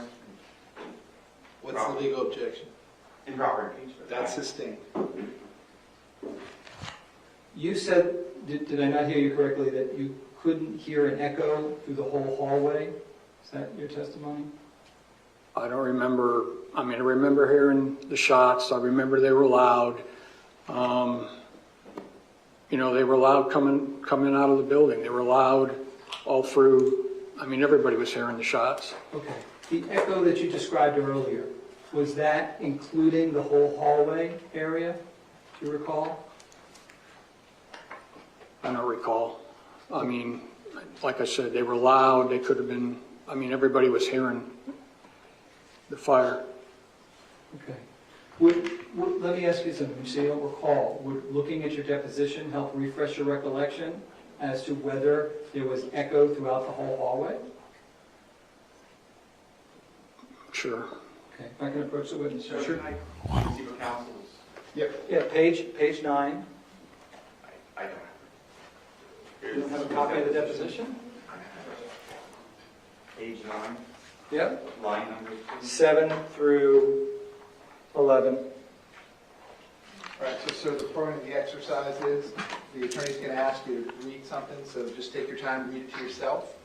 When you're done reading it, you can look up, and I'm sure the lawyers will have more questions for you, but what I don't want you to do is read from the document. Okay? Just read it to yourself, see if that refreshes your memory, and then the lawyers will ask you additional questions. It sounds like the witness doesn't want to talk about the echoes. He wants to talk about the gunshots sounding like they're coming from the 1200 building, which he's already testified to several times, but it sounds like in a previous deposition, he talked about the echoes and them bouncing around and being loud, which would go to the defense's point. Okay. Does that refresh your recollection now? Yes. Okay. I mean, it was loud. It was going through by the 700, down, Okay, where everybody could hear. So you do remember the echo traveling down the 700 building hallway, correct? I guess, correct. You also witnessed students crouched down in the senior lot, correct? Correct. If I showed you a diagram, could you show us generally where you saw? Because the senior lot is kind of large. Are you able to do Yeah, that? I mean, I already did that. I did that. But go ahead. Okay, I just wanted to... This is almost a hostile witness.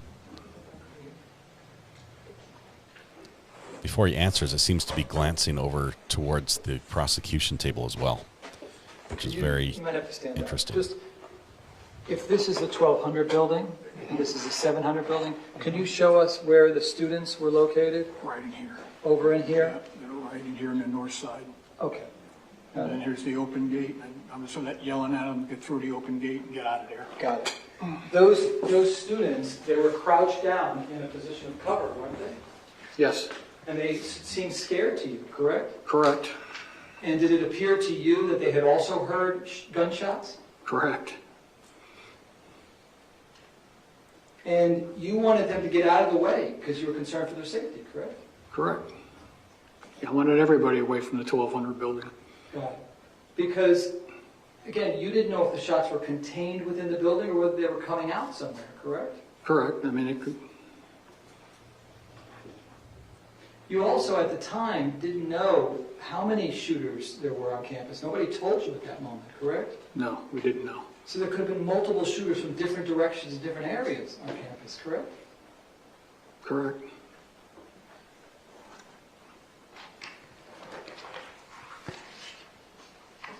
You believe that you were standing in a dangerous spot where you were near Mr. Peterson, correct?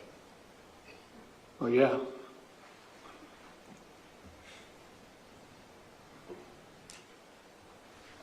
Man, I want Dr. G to analyze this body language. You believed that you thought that shots were emanating from the 1200 building. You never turned to my client in real time, and I'm not blaming you for this, but that just didn't occur. You never turned to him and said, I think that there's shots in the 1200 building, correct? Objection. Correct. Again, counsel is testifying. No, that one's overruled, so you can answer that question. Go ahead. Correct. You never conveyed that to my client, correct? Correct. You did see my client as he was there in a position of cover.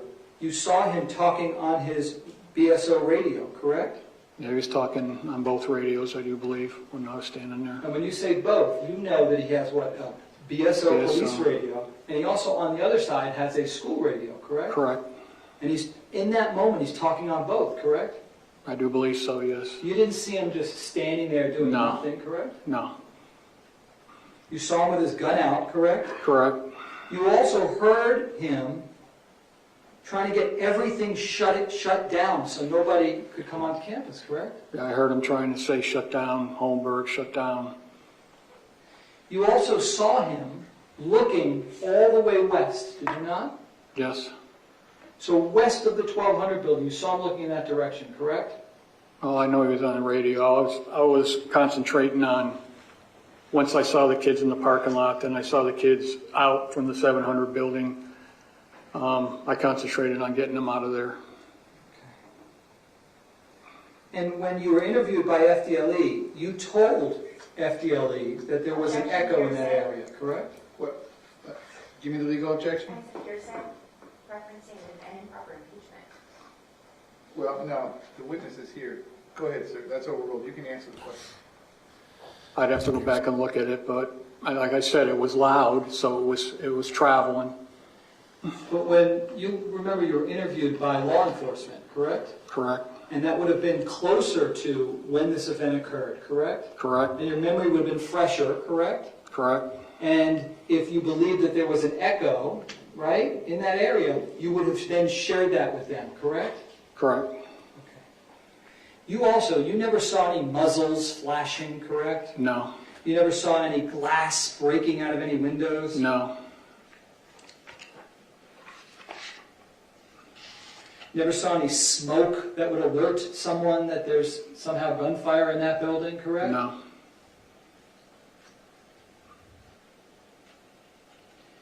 Based upon what you saw, you had a lot of opportunity to see my client. You believed he was doing everything he could that day. Yes. Okay, any redirect? Yes. Go ahead. That was good cross. Sent a super sticker with You never 4.99. saw Defendant Peterson or heard him say anything to those kids that you were trying to get out of the way and No. out of the city, correct? No. And would it be that you never conveyed to the defendant about those bullets coming from the inside of the building because it was obvious to you that that's where they were coming from? Correct.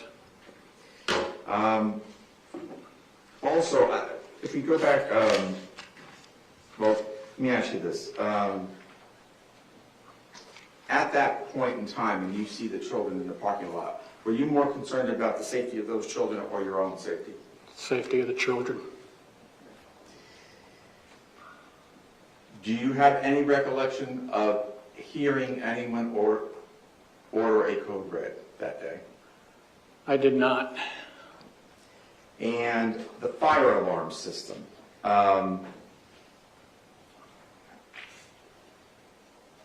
If you know, would the fire alarm be louder in the classrooms or louder outside in the hallways? It would be louder in the classroom, in the building. All right. Thank you. Based on that, any recross? No, Your Honor. Okay, State, is the witness excused?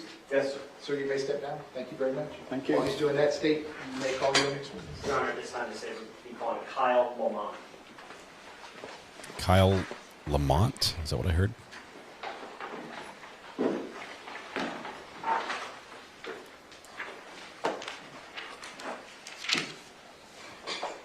Lots of press there taking notes and updating Twitter.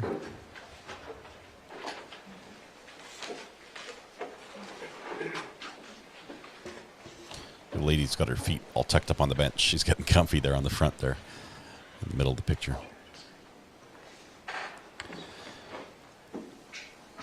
Defense, the defendant is Scot Peterson.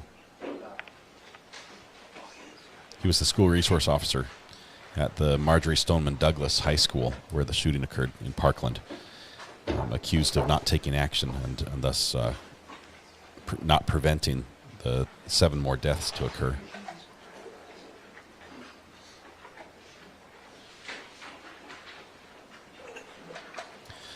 He's got 7 charges of neglect as well as 3 charges of Sir, if I could have you come all the way up here to the witness stand, please. similar charges of neglect. It's like culpability. I forget this. I can never remember what they are.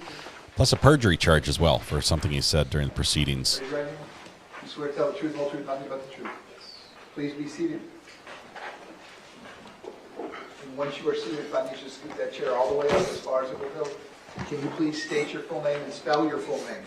Kyle Allen Laman, Kyleallenlaman.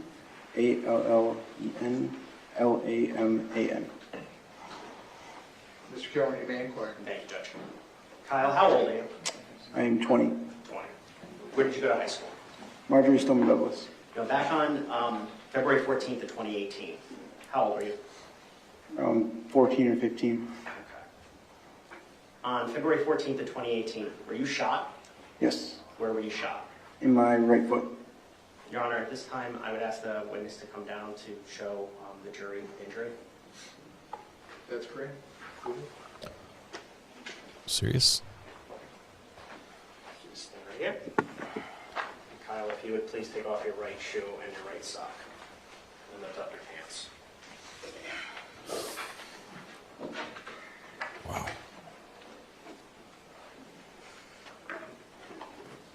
right, thank you, Kyle. You can put everything back on and sit down.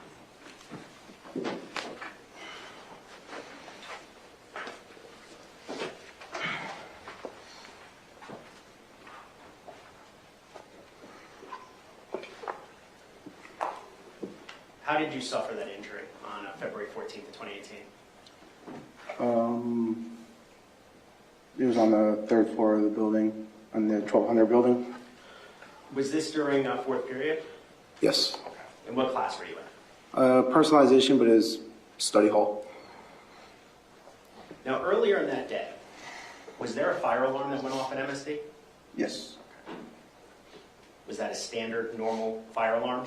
Yeah. Okay. And now, during a fire alarm, what were you taught as a student at MSD to do?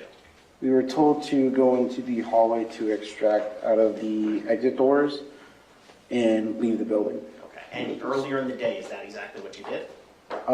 Yeah. And going back to fourth period, after 2 p.m. that day, at some point in time, did you hear another fire alarm go off? Yes. Did you think that was strange that there were 2 fire alarms in one day? Not necessarily, because culinary was always burning stuff. Everybody expects Yeah. the home ec class to burn stuff I think down. so. Always burning stuff. Always. It's usually popcorn or something like that. And it was pretty regular to get like Popcorn in home ec? Okay. They teach you how to cook popcorn? Now, when you heard that second fire alarm, so the one around 2:20, what did you do? Just like normally went out of the classroom as a class, and then proceeded to go into the hallway, but it was just strange that no one was like, usually it's like quick, everyone just goes to the exit, but weren't moving.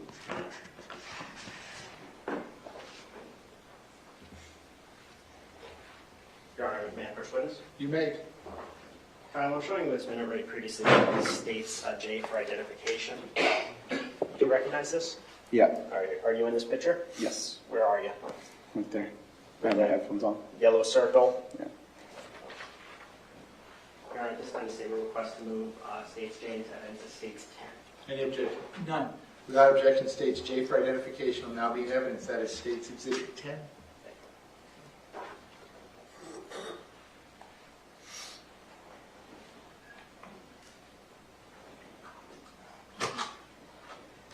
Your Honor, may I publish?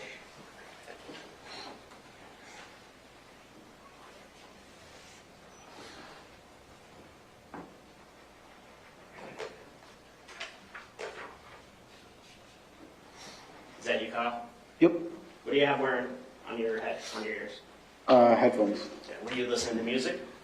I believe so, yeah. In study hall, were you permitted to listen to music? Yeah, you could. Did you have those headphones on while you weren't in study hall that day? Yeah. I usually like to wear my headphones like throughout going to classes or doing anything. Just keeps me calm. Okay. Now, at some point in time, when you're in this hallway, did you hear loud noises? No. At some point in time, did you eventually hear gunshots? No, the fire alarm was so loud it couldn't really, and everyone talking, and even before that it couldn't, nothing strange. Okay. So what strange did happen that day? What was strange was that usually what kind of set me off guard was the fact that nobody was in the hallway was evacuating. Like, I was like, why isn't anybody moving? And so he was kind of like a weird feeling, that gut feeling, you know? And so that's when the butterflies start to kick in. And so Did you have butterflies at that moment? when I realized nobody was moving, yeah. Okay. What did you think was happening? Someone said fire, so I was actually thinking maybe potentially a fire because maybe on the first floor. So I was thinking, oh, kick it out. I don't know. And so, and I was going through my head, but a little tiny thought in my head, because one of my biggest fears, even going to school, was that a shooting could happen. So I was like, oh God, please no. And so that's what I was thinking about mainly, but then, you know, fire stuff. So I was like, okay. Okay, so then what happened next? The second one wasn't an employee, he was a volunteer. Next, that's when nobody was moving. Teachers started to get antsy. You know, they're like, what's going on? Too, and that's when your fears started to kick in, like, okay, what is actually happening? Because I don't want my biggest fear to come to life right now. And so, you know, teachers are getting antsy, and then I'm sitting in the back trying to look at my teacher, say, what do we do? Because there's an exit right behind us. But we weren't, then we realized that if there's doors locked or something like that, then can't get out or something. And so we were kind of just waiting, and then I believe the east doors opened, and then we were like, okay. And then it got super quiet, and then just round after round after round after round. Of gunshots? Yeah. How loud were they? It was kind of hard to tell in the moment, but because, I mean, for me, I didn't even recognize it. I was kind of starstruck about it. I was like, and then, but it was loud. You know, it was louder than the fire alarms. So that's all I know. When you were in that hallway, that's where you were shot. Yeah. Once you were shot, what did you do? Instantly took cover. Just run to anything that could get me out of the hallway. And where did you go? I went to on the image you can actually see there's a bathroom there that cut out right next to my right. You can actually draw on the screen. You're a lot of privileges for that? Yeah. Oh, cool, he says. So. No, that's the eraser. Yeah, that's the eraser. Pencil? There you go. There you go. Can you draw where you went to? I went to this location or either, yeah, I believe it was this one. Okay. And is that the bathroom? Yes. Okay, and are the bathroom doors locked? The bathroom doors were locked. Okay. So were you shot when you got to that alcove? I was already hit, and I moved in there. When you were in that, we'll just call it an alcove. When you were in the alcove, were there other kids in there with you? Yes. Okay. Was Joaquin Oliver in there with you? Me personally, I didn't know Joaquin, and I didn't know him, but I found out that it was. Okay. And then one of my friends that was with me, his name is my good buddy of mine, Tyler, and he was there with me. Okay. So it was the three of you in that alcove? Yes. Okay. How long would you complete estimate of how long you stayed in that alcove? For me, it felt like 30 minutes, but in reality, I think it was like maybe like a minute or two. What were you thinking when you were in that alcove? Oh, I'm gonna die. Because I looked down, I was looking down at my foot and realizing like half of it's missing. Because I couldn't see the front part because I had my shoes on and I was wearing, can't see it, but I have Vans on, and so they're a very lower type shoe. Are they similar to the ones you're wearing today? Actually, yeah. And so they kind of look like the shoes I'm wearing today. But pools of blood, and it felt like, have you ever walked into a puddle of shoes? It's just like that, but very warm.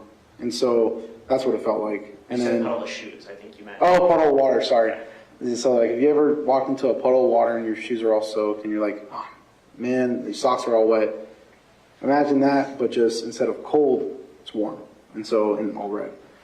And I was just thinking, I don't know if I'm gonna be able to walk, or run, matter of fact. So I was kind of like, I feel like I was just gonna die there and be stuck, so. At some point in time, when you were in that alcove, because you can't see the video, what position were you in? So if you look over here in this little area, this is where Tyler was. He was sitting on that wall. I was right in front of him, so I was to the right of that, right in front of that, where the door is. And then Joaquin was where the door is on the wall. So that's how we were laid out. Tyler was right here, I was right in front of Tyler, and then he was on the wall. Were you standing? Were you I was crouching? standing. I was standing the whole time, and in the video, I think you could see me peek the corners as well, just trying to see where the shooter's at. Okay, actually at this time, good point, good segue. We're not going to show this if they're showing the video. I think And in evidence as states F3 of state 6. the video, the court won't show it either. Court Deputy Unit, TV. It's my understanding there's no audio on this either, so we'll just be observing courtroom response. Can you erase Oh, yeah.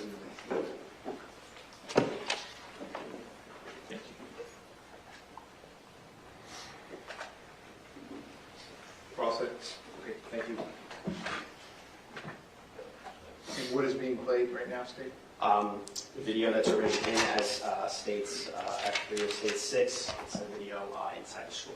Which of the 13 in the composite? State 6? Oh, I'm sorry. This is F3 of state 6. Got it. Okay, go ahead. What we're zooming in at.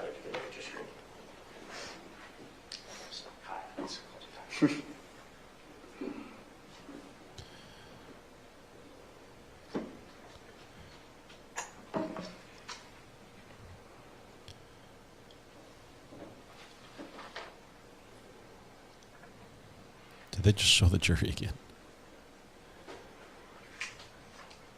The screens are turned off, so I don't know what the cameraman's doing. The judge has ordered the screens in the courtroom to be turned off, so the observers cannot see anything. You can just pause it there for a second. Do you recall why you're walking kind of back and forth? No idea. Okay. But I didn't even remember that until now. I just realized that it was like, because I don't know if you can see, I'm on my phone, so I wasn't even paying attention. Got it. Okay.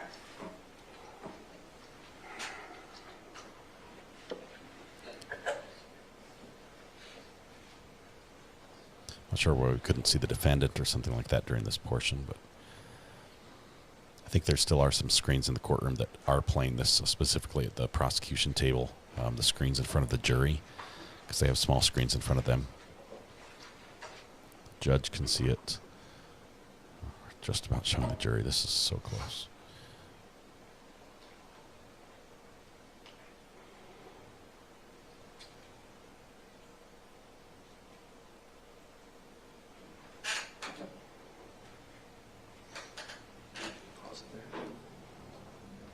At this point in time, do you realize what's going on? I haven't seen this week, but fear. I haven't seen this video. What was your hearing at this point? I couldn't even remember. But mainly just like I don't know. I can't remember. Okay, fair enough. Welcome back, Greeners. Good to have you back. I think it was maybe around that someone was saying over there.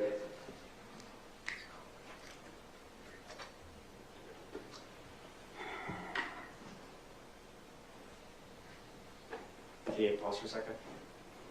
Earlier, there was testimony that the alcove was directly to the right, but it's actually a little bit further back. Is that also the bathroom, though? I'm not sure. Yeah. Like the alcove. Same layout, correct? Is that yes, Kyle? Yes. Okay. You can apply.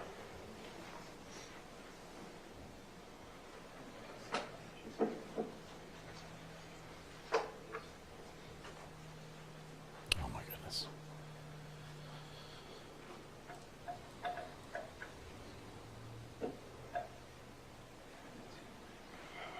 That's you running out there, limping out.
After you ran down the 3 flights of stairs and you went out to the west, did you see other students outside? Yeah. did you see any adults outside? I'm sorry, I haven't seen the full video before, so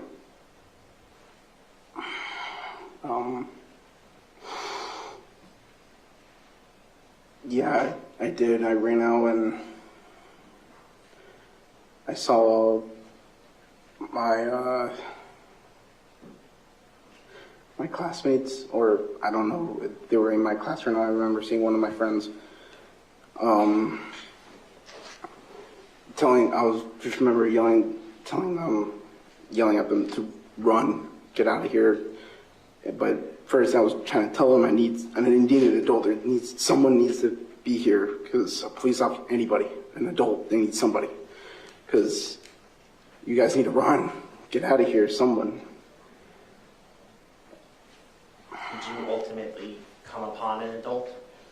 Yes. Is that Jeff Heinrich? Yeah. And what did Jeff Heinrich do for you? He ultimately he came out of nowhere. I didn't even see him. He just grabbed me. He was like, "What's going on?" I was like, "There's a shooter in there." And then he went to find cover in a car and proceeded to hear more shots and just taking cover behind cars and still hearing gunshots and stuff like that. And the shots that that you were hearing at this point, were they loud?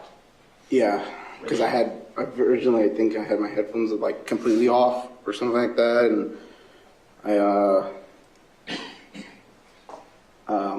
they were just started getting very loud and louder.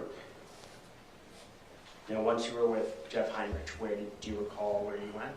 We went more west towards the football field on the outside of the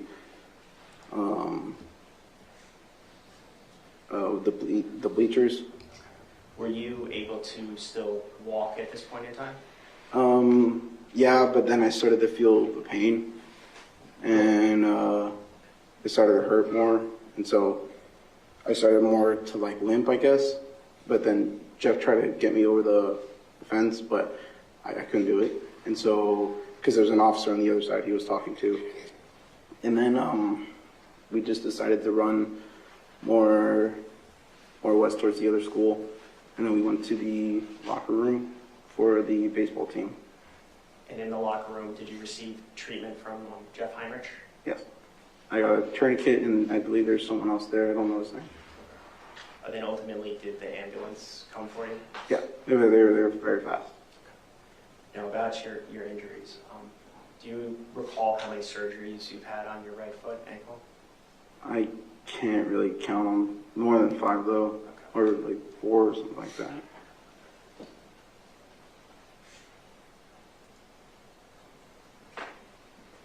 And I'm sorry to ask this question, but do you have lasting impacts on your foot? Yeah. I go through spans of pain where I can't walk for 2 weeks. I can't do the things I used to do. I'm one broken foot away from getting my leg cut off. I can't, every day is pain. And so whether it's walking, going up the stairs, just standing still, it hurts. And so it's very hard for me to, walk for very long distances without having my foot literally looking like a football, or it just feels like very sharp needles, and that are just kind of going up. Back in 2018, when you were a student at MSD, did you know the school resource officer, Scot Peterson? No. Had you ever seen him before? I think so, but I've never really paid attention to it.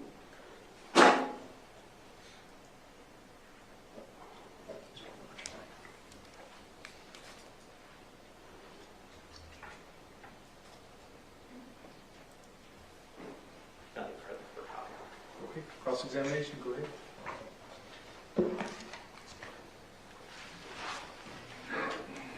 He's one of the people who was shot that they're charging Scot Peterson Kyle, for. it's nice to see you again. I promise to get you out of here very quickly. I'm sorry. can. Okay. Your teacher was Rosierski, correct? Yes. And you were on the 3rd floor of the 1200 building, correct? Yes. And I want to know first if you heard any of the shots that went on the 1st floor, went off on the 1st floor before the fire alarm went off. No. You didn't hear any of those, correct? No. The fire alarm was super loud, correct? Yeah. And everything seemed normal, did it not, when you all exited onto the 3rd floor? Yes. When you looked over at your friends as you're coming out of the classroom, did it look like anybody thought that there was an active shooter in the building? No. It looks like on the video everybody's kind of smiling and acting like normal, Yeah. correct? Yes. And the first time that you heard any shots or knew that there was somebody shooting is when that person appears on the 3rd floor, correct? Believe so. I'm not sure. And ultimately we see it run out and then you encounter Sergeant Heinrich, correct? Yes. And you told him very clearly that there is an active shooter in the 1200 building, correct? Yes. And you told him that because you wanted to help and hopefully he would get that information out, correct? Yes. That was your intention, correct? Yes. And ultimately he had you take a position of cover behind a car, correct? Yes. And you did that because you were concerned that you might be hit with sniper fire, correct? Yes. Okay. Kyle, I do wish you the very best. Thank you. Okay, based on that, you redirect? State is the witness excused? Yes. All right, so you may step down. Thank you very much. Glad to see the defense handling each of the victims very gingerly, carefully. Looks like a good time for our lunch break, so we're going to take a lunch break. At this point, same admonition as always, please do not discuss the facts of the case, the evidence, the witnesses, or the testimony amongst yourselves or anyone else until we reach the end of the case. I'll tell you when that is. If you will leave the notepads in your chairs, they'll be waiting for you when you come back. I hope you have a nice lunch.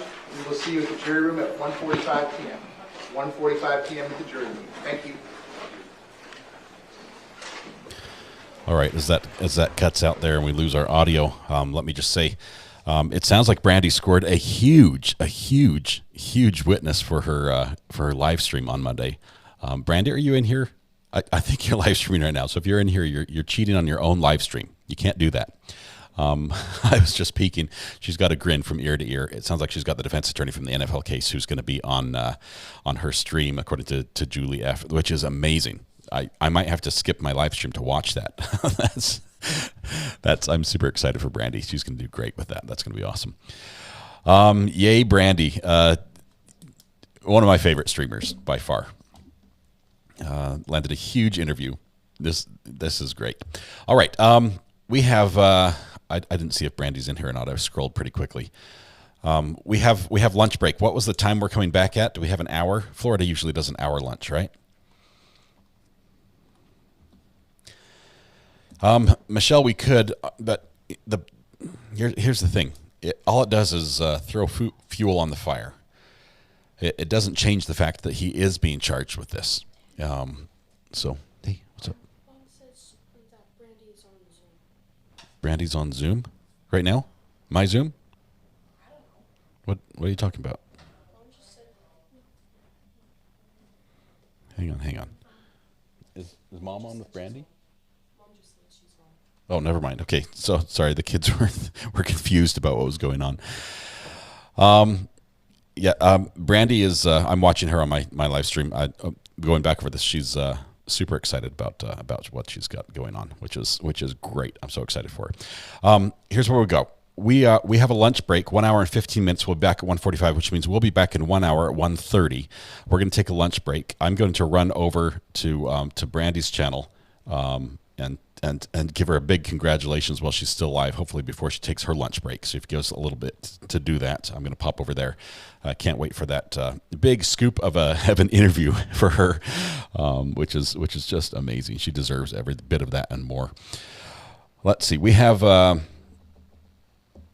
I think we're seeing basically a layout of what the state is going to do in this trial and why they think it's going to take 2 months to try this. It sounds like they're bringing everyone in, and I think that we're going to see from the the defense some motions after a while of this, after we have several people who come on and show their injury and describe what it was like, and it will be heartbreaking. It will be very emotional. It will be very difficult. It will probably be handled exactly what happened here. We won't hear the audio. We won't see the video. We'll see the reaction of the witness. We'll see the reaction of the people at the counsel.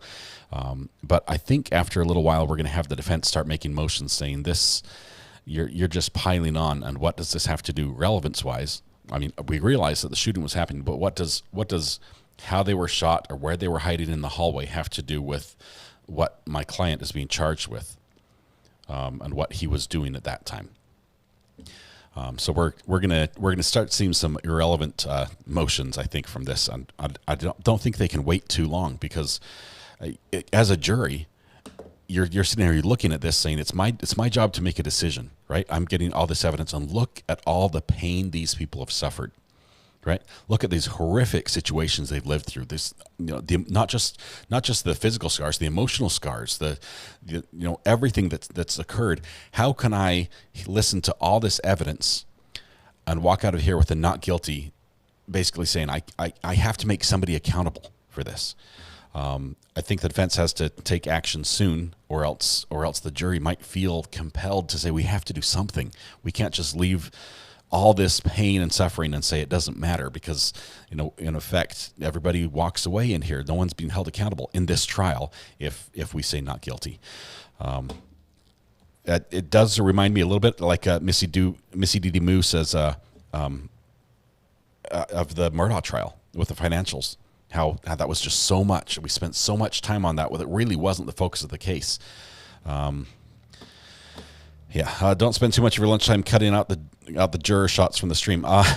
Thank you, Greeners. I don't know why this cameraman is getting as close to the line as possible.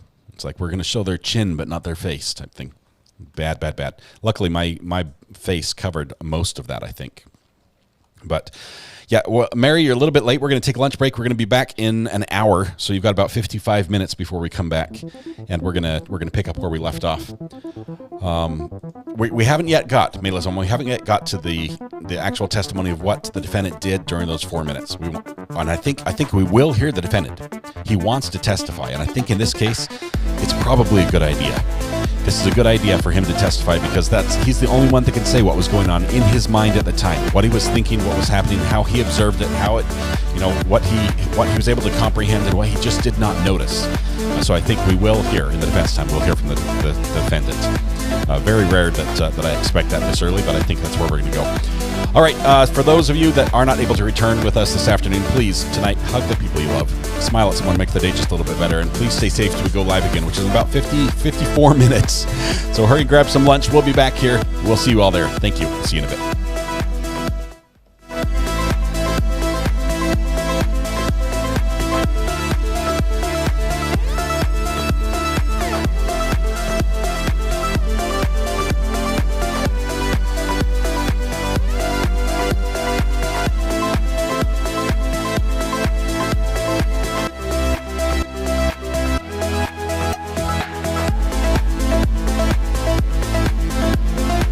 I am going to send this over to Brandy so we can all wish her congratulations on what she has going on. Give me just a minute. I'll get it set up here. So don't leave anywhere. We'll do a quick Brandy rate and then we'll go to lunch. Oh, is she live? Oh, no. Is she gone? I think this is it. I think she's on lunch. We'll try it. All right. We'll see you guys.